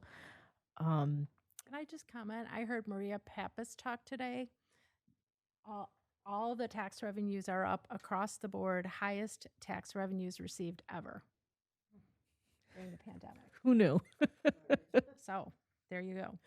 And expenses continue to be below budget and they're now slightly greater than the prior year as we've, been increasing our operations. So the resulting net surplus of 1.6 million is better than budget by about $780,000 and lower than the prior year by 250,000. You can see in the recreation fund on page 41 that recreation revenues continue to improve. Hooray! As we've received 64% of the budgeted amount through June compared to 55% of budget as of May. So that keeps getting closer to our budget. Expenses are also lower, about 65% of budgeted, so that's kind of in line. The resulting fund surplus is now 61% of budget as of June, and that compares to when we looked at that in May, it was 19% of budget, our surplus. So that's growing in the right direction, and we hope to continue to see better performance in the rec fund through as the year goes on. In the capital fund, on the next page, as I mentioned, on the all funds page, you can see the 1.7 million variance in deficit to date compared to the budget. It's mostly attributable to slower spending compared to the budget. And as projects are underway, like I mentioned, we'll continue to see these expenses increase. But the timing typically will budget for the whole project, but we may not pay out all the vendors in that same given year. So that is a kind of a typical thing that we do see. Lastly, looking at the operating fund on page 43, I'd like to highlight that through June, operating results of a 1.2 million surplus to date is about 320,000 better than budgeted and about 770,000 better than this time last year.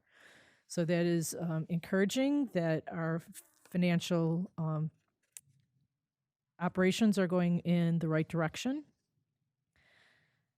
The next agenda item is the projections. So we've changed this to kind of drop the scenario modeling, but the projection table and cash and fund balance projection graphs, you can see the actual cash position, which is represented by the light blue line, and the fund balance projections, which is represented by the yellow line, will remain about $1 million higher than the budgeted dash lines if our budgeted projections remain on track through the rest of the year. So we'll continue to update this each month and manage things accordingly. Does anyone have any questions on the monthly report by funds or the projections? Good news.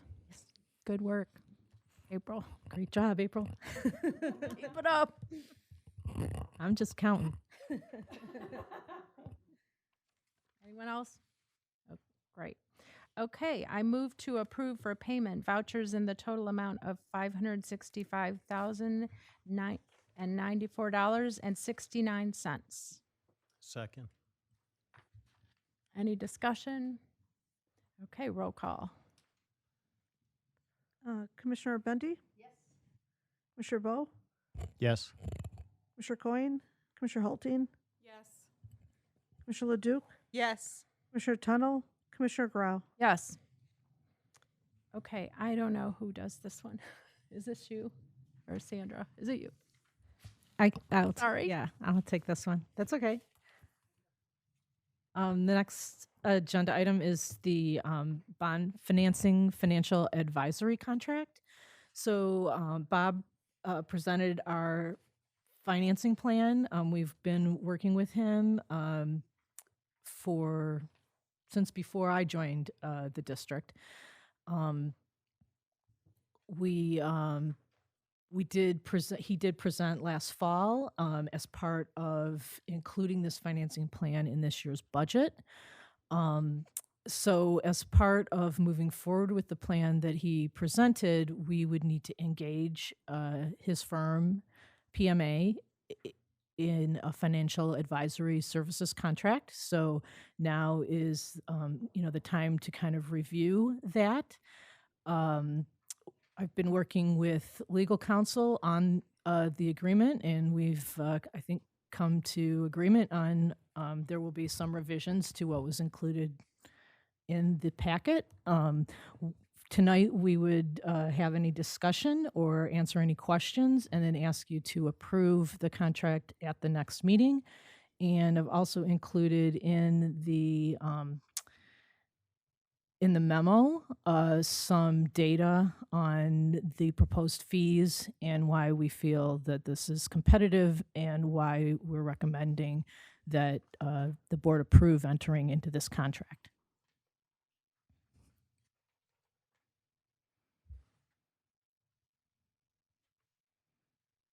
Questions, discussion? I must admit, I didn't get a chance to look at this. I'm sorry. It's okay. I promise I will. I don't know how I missed it, but I did. I'm sorry.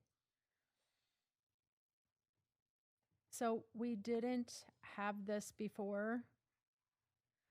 So whenever we're issuing bonds and using the services of a financial advisory firm, we will enter into a contract to document that relationship and what the fees would be.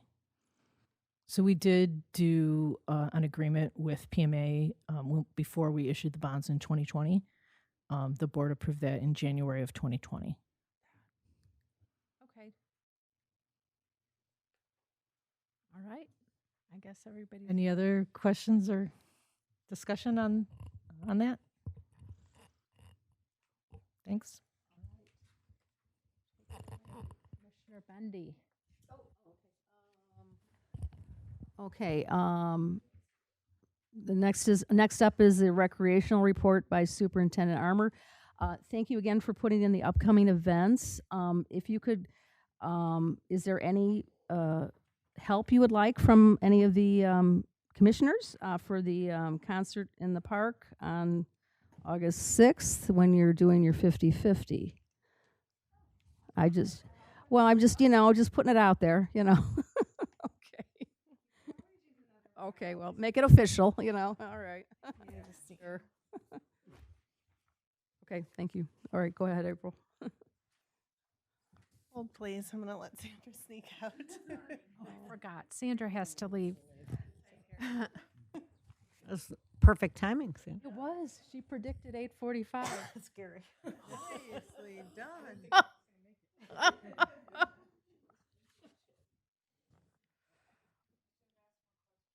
No. Melissa. You can ask next month. Sure, not perfect. I know you're kidding.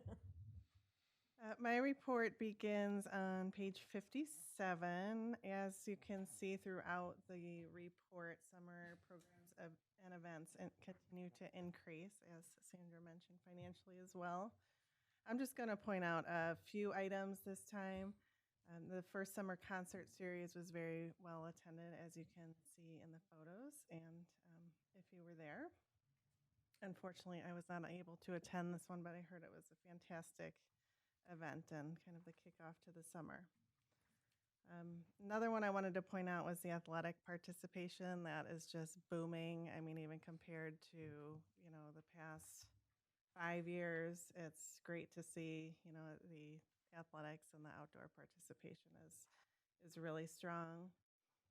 I also want to point out our fitness center saw 110 new members. That hasn't happened in June, which is historically a lower month in a very long time, but still very exciting to see new membership coming through. And I also wanted to point out the audit of the outdoor pools. That's a big deal for our lifeguards, and it was the highest rating. So that was definitely a morale booster and very exciting for the staff when you receive, a pretty perfect score there. There's always room for improvement, but to get the highest rating is very exciting. So those were my big highlights, but staff is currently, in addition to all the summer programs, working on autumn brochure and trying to figure out, what to do in the fall, because there's still some restrictions and we're waiting on some things from the school district, but, plugging away at what we're going to offer in the fall. So be happy to answer any questions if you have any with the report. Are we thinking of going back to a brochure or no? Is that kind of No. no? Okay, Point. fine. April, my kids are grown, so I was at a different phase in life and not thinking about the beyond the bell. People have got to be freaking out. Well, I think we'll see once we get once schools figure out what they're doing, and it's looking like it's leaning towards a little bit of, everyone back in school and, not the restrictions that we've seen in the past, but they just have to wait for their guidance from the state before they can allow us to make our plans. Good. Not all is lost.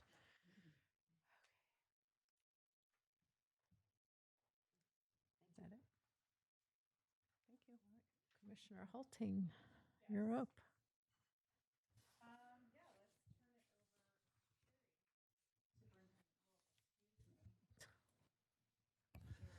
Thank you. My report does begin on page 57. I would be happy to, I guess I'll start off with Woodland. As I mentioned, we're seeing long delays with MWRD. We have been following up and both internally and through our engineer with them to see what we can do to expedite that. And so our architect or engineer was going to be reaching out to the person that we've been dealing with, supervisor, just to see. It's been very lengthy. There has been some correspondence, some very minor review comments that I'm kind of looking over to see, is that, reasonable in time delay, or is this still excessive? There was still a 5, almost 6 week time period where we hadn't heard back from them. So, but we had some recent correspondence, and it appears that every last little minor detail should have been taken care of at this point. Things like a revised page number that was inaccurate, or a seal that didn't show up, because of just the digital signature and the seals that happened was required. So, so it's definitely stressful for us. We're working through that and doing everything that we can at this point, and very hopeful that we'll see it any day now. But it has impacted the schedule of the project, unfortunately. That, and coupled with several of the items that need to be purchased are things that are specific, that could change if MDRBRD's permitting process says something, and so the contractor would have a huge risk if he were to go out and purchase things. Our restroom building for that property has not yet been purchased, so these are all things that need to be purchased, and then with supply chains being what they've been, those are all things that at this point we just can't realistically expect it'll be completed before winter sets in. So certainly we're not happy about this, but we're continuing to do everything. I'm still very apologetic and regretful that that construction fence went up when it did, considering how this has turned out. I thought that we were in a spot that we could start the project, so I apologize to the commissioners and the community about that. Do we have any feeling if other communities are? Thank you. Yes. Yeah, same question. If other communities are experiencing similar delays, if this is and it says unusually long delay. So yeah, and I mean, I think everybody and everywhere we've talked internally here about staffing issues. It's not, there's no segment of any workforce anywhere that's immune from that right now, post-pandemic. And so it's across the board. I mean, it's every person I talk to at a park district, it's every agency. Our tree companies aren't getting back to us because they don't have enough staff. Our fire alarm companies are putting us on the back burner because ours doesn't look as important as others. And so I'm begging them to come out and do work so it doesn't hinder other work. It is literally with everything that we do business with. And so it's not surprising to me that they it's frustrating, but it's not surprising to me that they have this issue. And that's exactly what they've told us. So. Right. Some playground equipment is a year now. That's normally 3 months. Yeah, I can totally understand supply chain issues, and I totally understand like service sector and like construction jobs, but MWRD is a bunch of bureaucrats, and I say that being a bureaucrat myself. So I just it's surprising. Have they said they don't have enough staff to review? Okay. And they're better. They're better than some of the state regulators. I am familiar. Yeah. I'm very familiar. And our costs are going to go up too. Or could they potentially go down? And not that I just know materials are tight right now, and if this does get delayed, is there a possibility that our costs could, I mean, I don't want it to be slowed If you're down. talking about lumber futures are way down, so that's a benefit to us. But but trying to get in the queue to get that is difficult. And and at retail, which is where our contractors buy stuff, the lumber prices are still up because they paid the higher prices and they haven't exhausted that inventory yet. Knowing how things can work, I think getting in touch with the supervisor is a great idea. So We've talked about all the options. I know you and I talked about it too, is that sometimes, to go above people's, it could hurt you, but I think the supervisor is definitely the next step. And, I looked and see if I knew any of the commissioners, which I don't. I could call a legislator. I just don't, I don't know if other districts are dealing with this with MWRD. Are they? Yeah. the only other thing, and I don't know how this works, is if several park districts are experiencing the same thing. I don't know if Illinois Association of Park Districts or kind of a state level body would communicate, like on behalf of all of the park districts that are having problems, that this is, I don't know if that's how things, but if it's something, It's unlikely that IAPD would have any influence with MWRD. A better source is probably your county board members. They are able to. I do little know one of the traction. commissioners, not well. Yeah. MWRD. The question is that the right avenue? And we decided, It's maybe good for a question. yeah, is this, a problem because of, whatever, right? Yeah. Is this a staffing issue to understand it more? I can also call Silvestri, Peter Silvestri. He's usually very helpful to us, so that's a good suggestion. Cook County board member. Yeah. hmm with MW. Just to ask him what's, yeah. Where the levers are. I don't either, right? I mean, except for, so you think that would be helpful, the county level? Okay.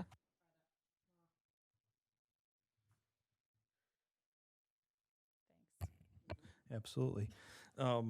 Otherwise, if there's no other questions on anything else, I do want to bring your attention to one of the last sections here is on the museum grant for the 2021 application.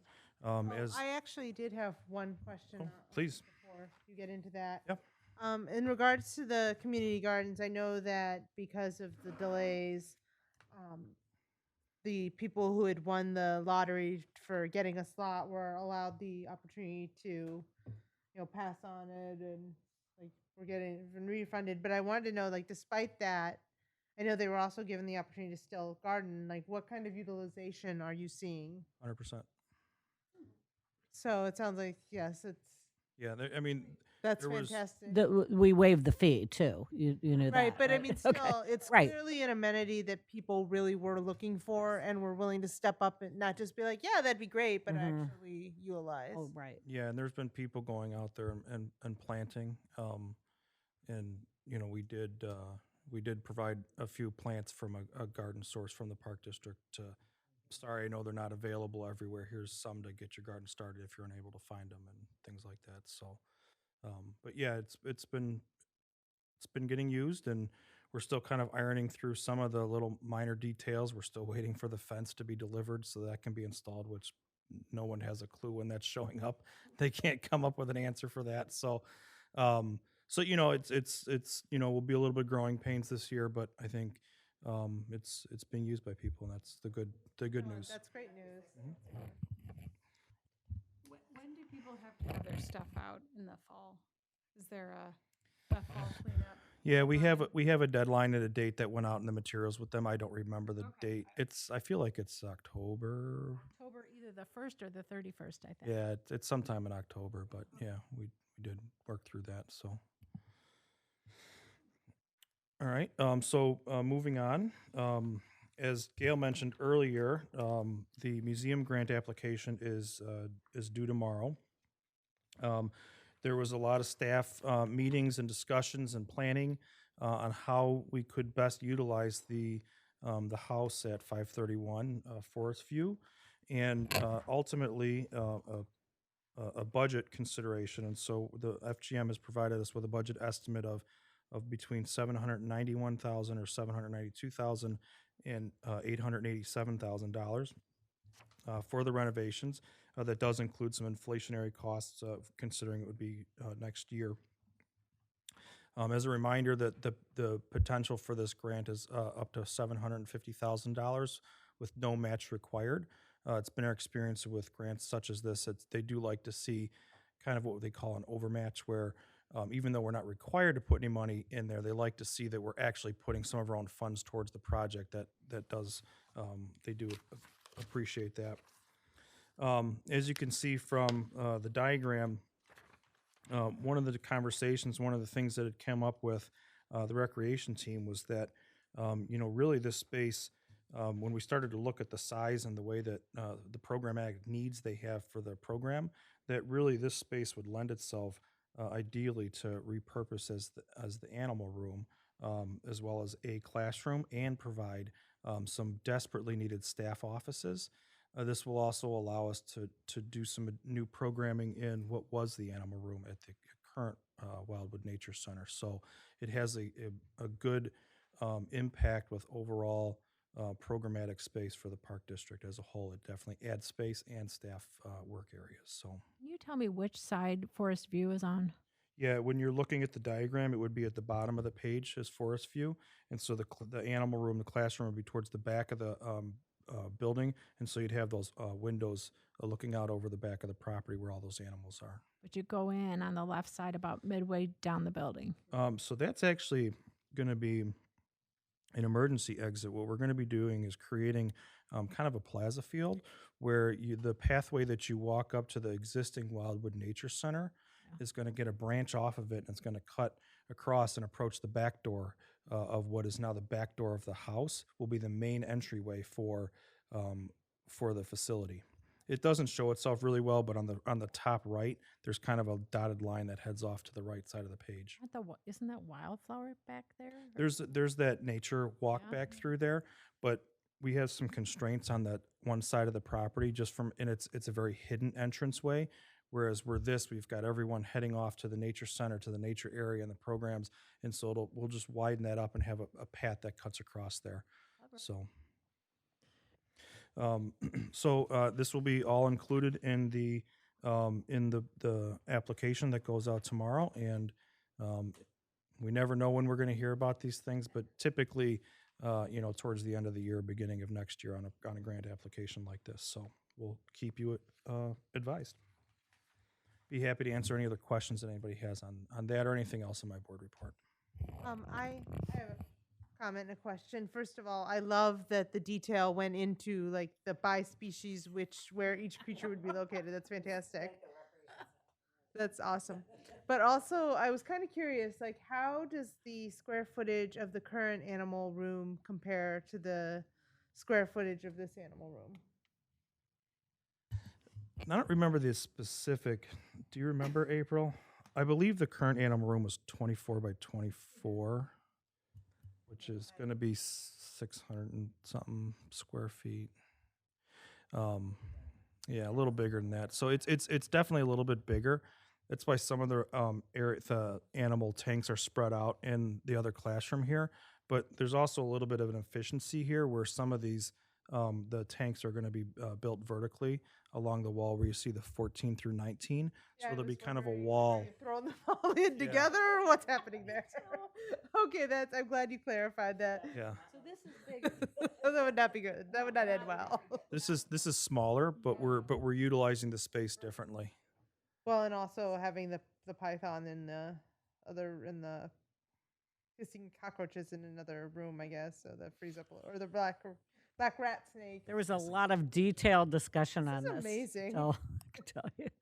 And the theory behind the main reasoning is that, then you're putting all the, in April or Terry, correct me if I'm wrong, but all the programming in one space, and the kitchen now is not being used for purposes of cleaning animal cages and things, and also being used for, cleaning programming rooms, right? So you're separating the functions. Right. It is a little bit smaller, and it was very entertaining to go through all of these, and also talking about the future of the animals. And later on, some could share, so they might not all have to be in the second classroom. Some don't get along now, but you know, so that was very entertaining and educational. But also how when we were brainstorming and staff originally came up with this idea, we were all like and then walked around, and essentially what's happening now, there we have our dedicated animal room, but there's the nature nook that's also open while the animal room is open, so you take away that programming time every time the animal room is open to the public. So now it's, here's your spot, and then the programming is available in both rooms all times of the day at the current nature center.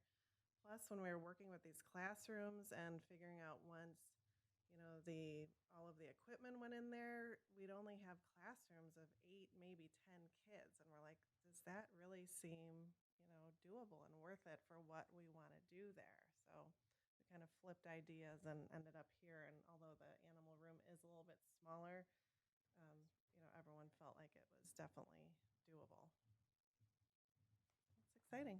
I definitely look forward to it. Although I do hope that you save the beautifully painted closet doors and either put them somewhere on display or auction some of them off, because those are definitely a very unique feature of the house. As Terry knows, April and I we have a history of not throwing away these things, like the whales that are now from the Oakton pool that are now here. And what else, Terry? He likes to shake his head at us.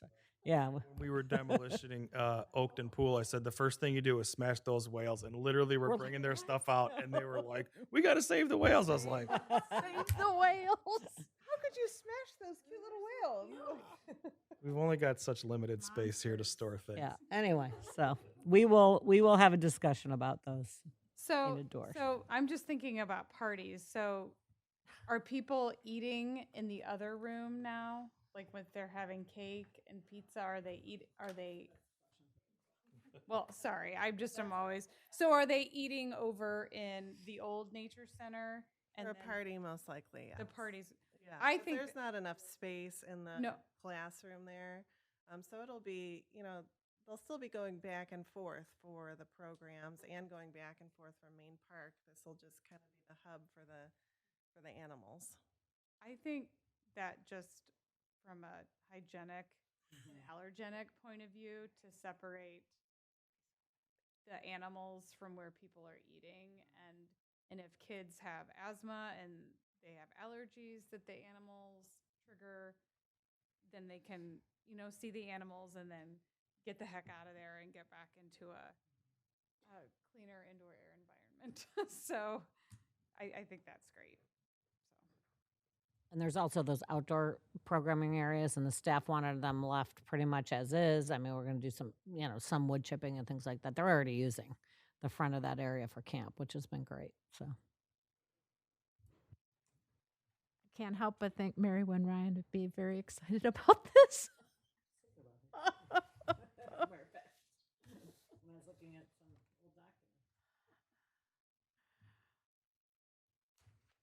All right, what's next, Melissa? All right. Moving on to the upcoming bid review and discussion. Oh wait, I'm out of. Nope. No, Sorry. you're right. Oslad Oh, first. Oslad. Oh, Sorry, my bad. So, because there's never enough to do,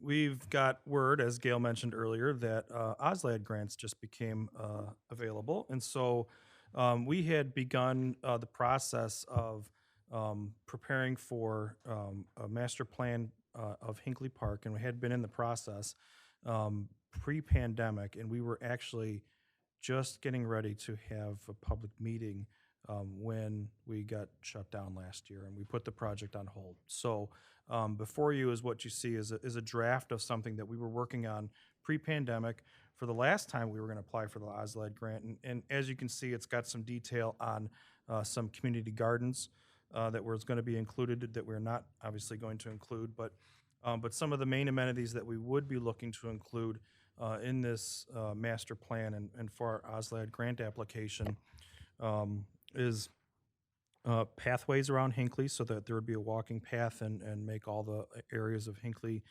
accessible. We would also be looking to renovate the playground and add in a picnic shelter in the center of the park.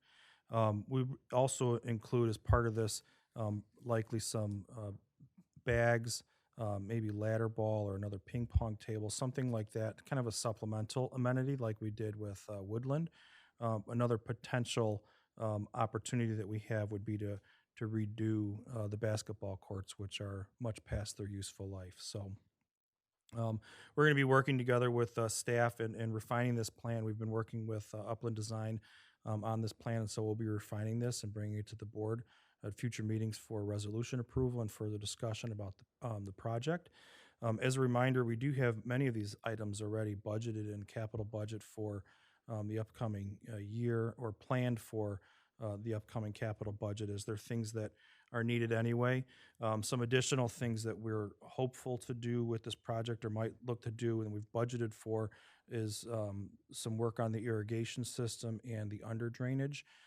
Those amenities are not applicable amenities towards the points on the grant. Those are considered infrastructure. So while there are things that we want to do and improvements we want to make, there just couldn't be part of the overall application for that. But they'd be happy to see that we're investing the dollars into the property as a whole. So if there's any comments, questions, or ideas that you might have for the park, I think for me one of the most exciting things is the idea of a path around Hinckley and having accessible routes throughout the park is really a very attractive thing and something that I know rates highly, but has been something where my office is at that park that I notice so often that it's a challenging park to walk through. A couple other things just to mention, and we were hesitant to show you this plan because it is a draft and we have not even talked through a lot of these things. So, you'll see those shade structures. Those are just examples of what it could look like. It's not, Terry did not mention the tennis court shaded seating because that's not in our, plan that we're putting in at this point and in our budget. But in our budget, we do have money for the shelter, the irrigation, and what else, Terry? There's a couple other things. The drainage, the pathways. Yes. Yeah. Right. And the playground is something that we discussed as an option because it is, something that we will have to do down the road. It's certainly not the top priority of a playground, but it is it's over the useful life. It's 2001. Yep. I believe, so that we thought that would be because we needed, for the OSLA grant, you have to have so many recreational amenities. And so that would be something that would go towards that recreational amenity. And some of the other things, like Terry said, the irrigation, et cetera, doesn't count. So, like the monument, that's not something we're considering. So this is just to give you a look at how the park lays out, as many of you know already, but don't take this and share it at this point, I guess, and think that this is what's going to happen. We'll be coming back with another plan. And since the deadline is so tight on this, we will also have some sort of a public meeting and show the actual plan of what we're talking about. That makes sense. When's the deadline for the? September 15th, isn't it? I believe. Okay. It's so short. It's very super short. So that's why we're talking about this tonight. And that's why we'll have to have a public meeting and bring it back to the board. We'll have to have a resolution and everything that we typically do for the grant. But, you do have to show that you've had a public meeting on it. But this is not what it's going to look like when it comes back to you next. I guess that's what I'm trying to say.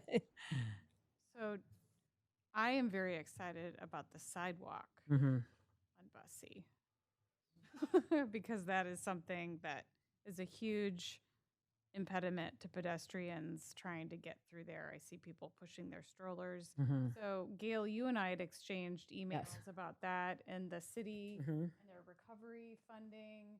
Mm-hmm. Did you ever hear back from city manager? I did. I talked to him. I guess I didn't come back and report about on that unless I think I had it one of those Friday reports that we had a discussion, and he asked if I wanted to come present to the city council.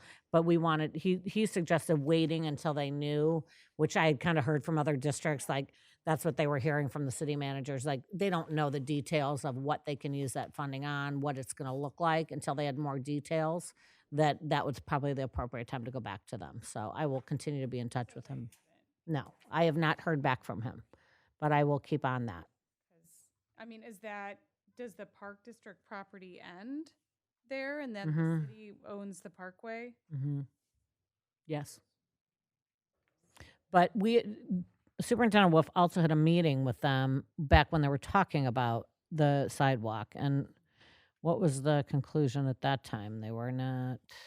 We had talked about, because they're looking at the road diet there at Bussy, and so yeah, I'm sure you are familiar. Part of our conversation was, if they're doing that, could we, partner with them and some of that space on the side also be our pathway access along there. And so there was some preliminary discussion like, well, yeah, that could generally work, but there become some challenges when you get down towards the end of because they had envisioned having it, I think, on the other side of the road, on the other side of Bussy. And so their challenge was just like because IDOT requires that the road, it has to, at the intersection, it has to do some changing and stuff like that and taper down. And by the time you added all that in, it got them so many hundreds of feet away that it kind of got a little goofy. And so they were committed to the idea of still working with us when it comes to that, but they weren't at that time, they weren't at a place where they could commit yes or no. And it was just kind of a preliminary, hey, we're interested. Are you interested? And yeah, we'll try to make it work. So, it's the goal. I mean, obviously they know that we have a desire to have a path along that whole area because it is challenging, and they do have, I think basically we own up to the fence and they own past the fence, and I would like to remove the fence and make it a nice pathway and more inviting. So. And Yeah, we can. I have talked to baseball a little bit about moving field 3 over a little if we had to, and they said that there's room. That's a big undertaking and has a lot of added expense. I'd rather not do that. I'd rather be able to work within the city and IDOT right of way. And that's the other challenge I wanted to mention is that's an IDOT road, and so just anything we do over there is an IDOT situation. But there's just a long permitting process. No big deal. yeah, and I reached out to city engineer, to Sarah and Wayne recently about this, and it's still, IDOT still doesn't know when they're going to resurface Bussy, so that's still TBD. Yeah. Yeah. They go most of the way, although they've got a lot of signage up now, and they've got the numbers so that you can pay by app. So on the side near the park, it's actually all signs so that you would use an app. But on the other side of the street, they've got parking meters a pretty long ways. In fact, even across from our shop, there's parking meters. I I mean, I know it goes down past where the maintenance garage is. I think when you get closer to Uptown or closer to Tui, I think they might taper off and go to the newer signs where you pay by an app, I believe. Oh, yeah. Yep. We park down at the end by our shop, and they've got a sign up that states that, park district parking. So, yeah, we work with them on that for sure. But I love the walking trail. That's really nice to be able to walk around that entire area. You know, it can get so wet and soggy around some of those baseball fields if you just had some rain. So that's a nice thing. Are there any trees just below the tennis courts there where the walking trail would just go along? there's a couple of maple trees in between field 3 and the tennis courts that are probably about in the 12 to 15-inch dBH range. So nothing major. They're I mean, they're nice trees. We would certainly want to work and preserve them. But I do believe there's room for a pathway through there, so without injuring those trees.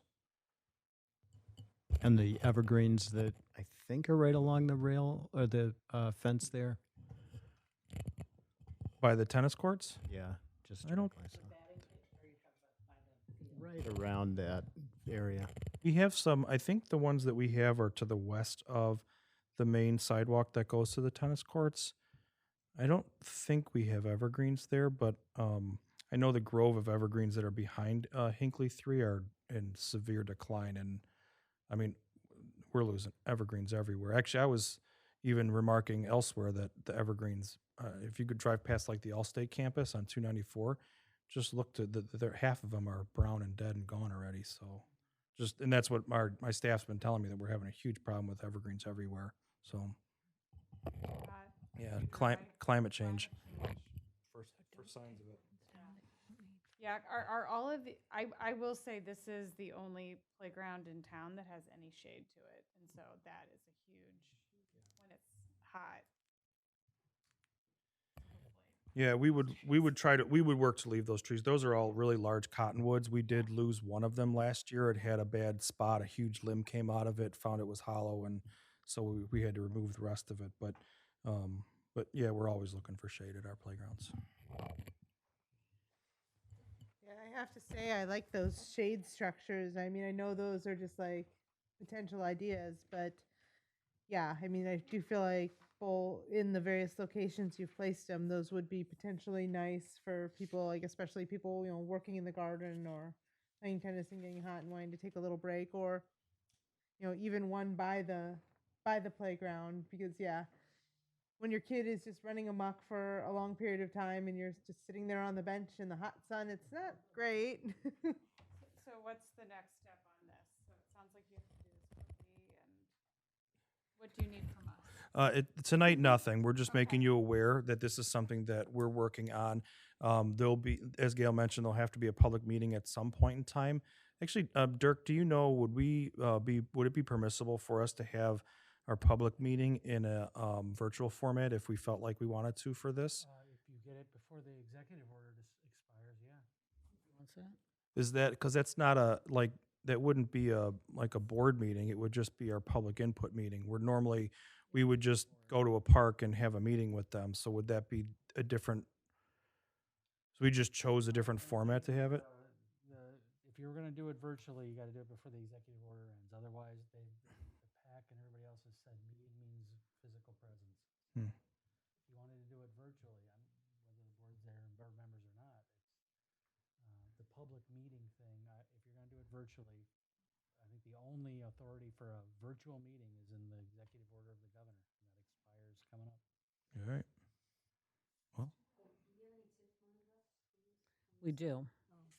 And we've incorporated that in the budget Yep. with the items that we've put in the capital plan, which is the irrigation, the one shelter, just so everybody's realistic about what's in what's in there right now is the one shelter in between the fields.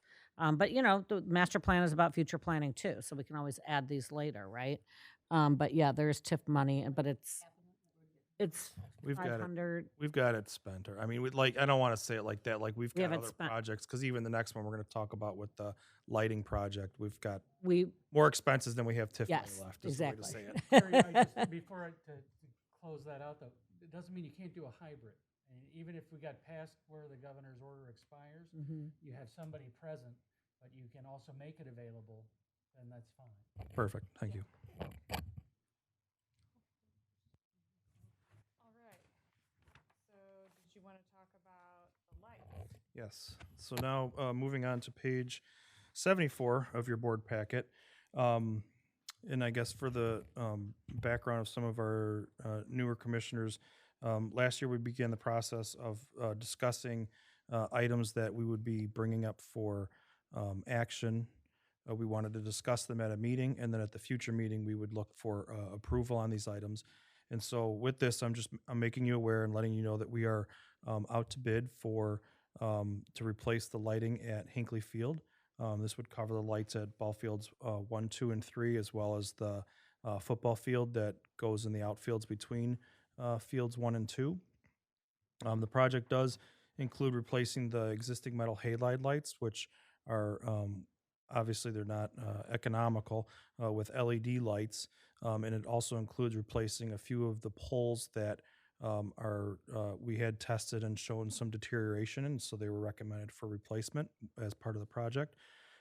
We are hopeful and expect that we should be able to run new conduit and wiring to all the poles because we've had issues with that, but we did set that out separately as an alternate just to give us some flexibility should that become a pricing issue and just to give us flexibility with the bid in general. So again, this work is expected to be completed before next year, before this spring baseball season of March 18th. And we will be bringing this to the board for approval at the August 19th meeting after the bids have been opened. So I'd be happy to answer any questions. This is something that we've budgeted for in our capital budget for completion this year, but will likely be paid out in full by next year. So they are not helping with funding, but they're certainly helping with the planning and are interested and happy for the project. Yeah, good luck. Yeah. All right. So the next item is the disposal of surplus property. This is just your old mower, right? Just want to surplus your old mower. Anything else you want to tell us about this, or should I just move on to the motion? You can move to the motion and then we can discuss actually, so. Oh, you do, or? I think technically you have to read the motion Okay. and then it's open for discussion. Yeah, okay. So, I move to adopt ordinance number 21-1, an ordinance authorizing the sale of used personal property owned by the Park Ridge Park District. I have a second. Second. Discussion. This is just our old mower. We purchased a new mower last year, and so we had held this until the mower came in. The mower's come in. We're ready to sell this so that we can get some money from it. So that's it. I saw your new mower. It's pretty sweet. It's a nice mower. All right. So any other questions or discussion? Roll call. Commissioner Bowe, Yes. Commissioner Coyne, Commissioner Holting, Yes. Commissioner Leduc, Yes. Commissioner Tunnel, Commissioner Bendy, Yes. Commissioner Grau. Aye. Someone Shout out. had to say aye, huh? Miss 'em. Oh gosh. Okay. We're moving on to policy. Yes, and I actually do have something to report today. Damn. Thanks. So with that encouragement, Gail and I met the other day and we discussed the commissioner's manual and how it's in need of some revision. It's been a few years, so we're going to work on that, including the social media policy. So that's going to be our thing going, our policy issue that we're going to work on going forward. I think it'll be good. This is where I get to, utilize my former experience working in government. Yay. So that's my report, and Commissioner Coyne is not here, so I guess nothing for intergovernmental, and Right. on to communications and correspondence. Anything? Communications and correspondence? No. New business. Under new business, we have art murals. Yes. Joan? Thank you for giving me the opportunity and the time to make a pitch for putting a small amount of money in the budget for next year for painting murals on our buildings or even our park benches. A quick check on the internet said muralists usually charge between $300 and $2,500. So I think that's very doable. According to the Journal, the Niles and Rosemont are already on the mural bandwagon. They're very popular out west, in western states. And so you might ask, what do murals do for a city? Let me quote a few little highlights. It's quick. Murals have the opportunity to tell the community's story, create a unique experience, engage citizens, increase appreciation of arts and artists, and increase overall attractiveness of the space. Murals can help bring customers to pre-existing locations and boost the economy of an area. Can you imagine if we highlighted some of our many activities on the buildings where they're at, like ice skating and the dog park and golf at Oakton, or like the nature center or preschool or the dance studio at Main Park? This is a constant reminder of what we offer and what people could and that people could sign up for that. Studies show that both creating and observing art can reduce stress. Doing something you love also releases endorphins, a good feeling, to combat the stress and reduce pain. Murals build a sense of community. They make it welcoming and walkable, and they make you want to go there. While the end products, the works of public art are always beautiful, their deeper value lies in conversations we create, the connections we build, and the legacy of relationships we foster along the way, often with transformative results. It's probably a good idea to hire an artist, maybe a local resident or an art teacher to coordinate, someone who knows the area. I'm thinking getting the community involved is exciting. Rosemont has used students from Maine West. The experience of art moves us from the everyday into the realm of the possibility, and the possibilities are endless. So anyway, I just wanted to tell you about, public murals and how they would be a nice addition to this community. And I know the city was talking about it. I don't know where they stand on their rulings or their policies or anything like that, but I think it's something that we should think about and maybe think about putting in the budget. It's like I said, it's not a lot of money. So anyway, that's all I'll say. Do you have specific locations in mind? Well, at Main Park, you've got 3 panels in the front. You've got Oakton Park. You could even put something right there now. You could even say, you can even, I don't know if you could put anything about Save Oakton and, vote June 28th. But anyway, there's opportunities. There's also banners you can use, so it's just something, it's just a visual reminder of what park has to offer, it's just a good feel good experience to see that around town. And like I said, their murals are very popular, so I think we should get on that bandwagon too. But thank you for asking. Yeah. Okay, thanks. Any other comments? I think, staff and I talked about it briefly, and I've talked to Joan a little bit about the murals. I think it's wonderful seeing the murals. We see them in other communities. We see them a lot under viaducts. A lot is where you see them. I'd be real interested in seeing what the city is doing as well, because I think that's first where the bright light came, right? It's in the paper.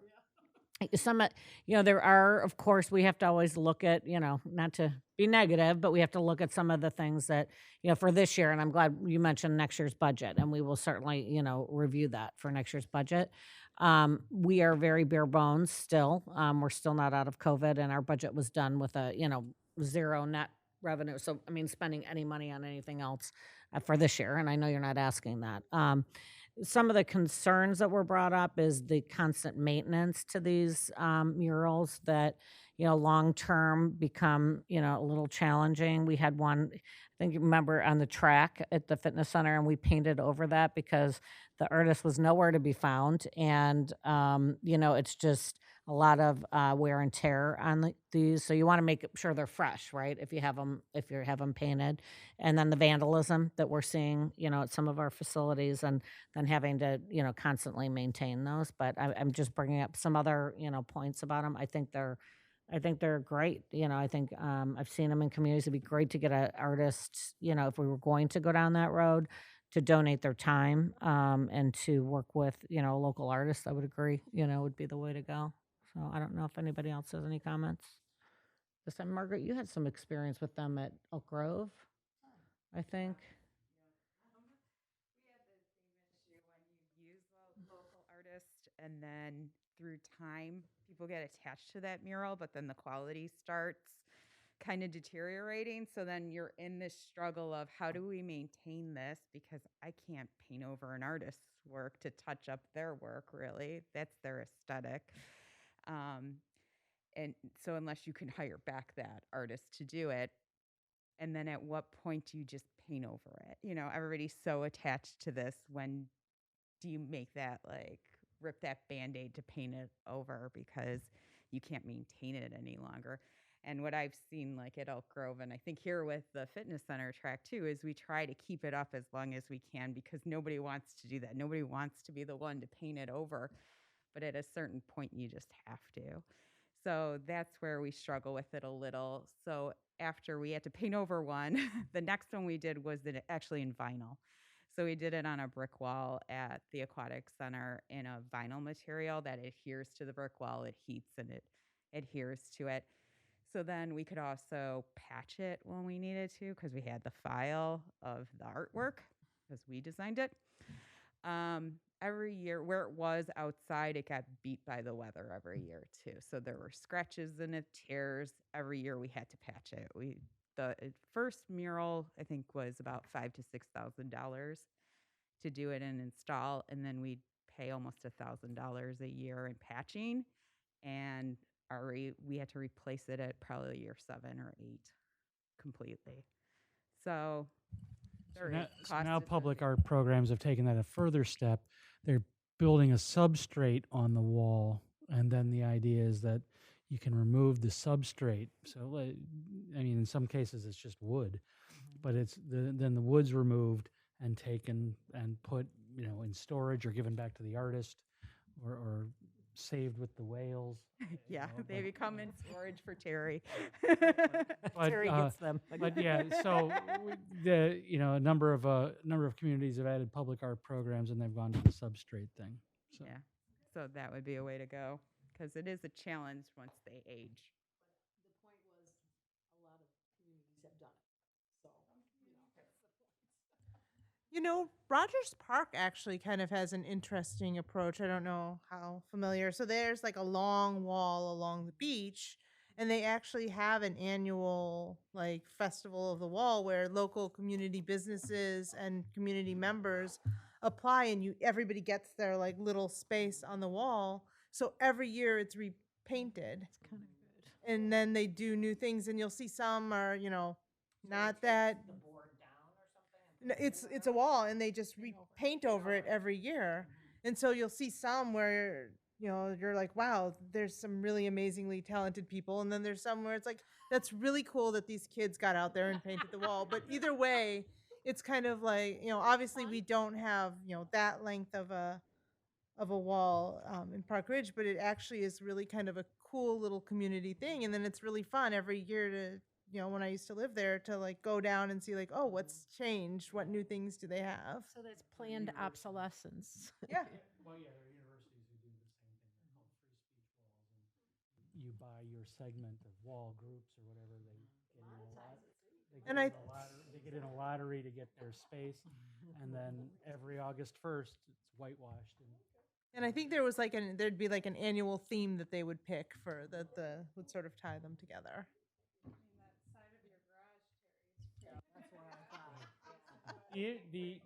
Just to be clear though, the issue there is, unlike the universities with that kind of wall, and I don't know how Niles skinned this cat, but you don't get to then rule on content. So even hate speech can go up on these walls, and you don't get to discriminate on content.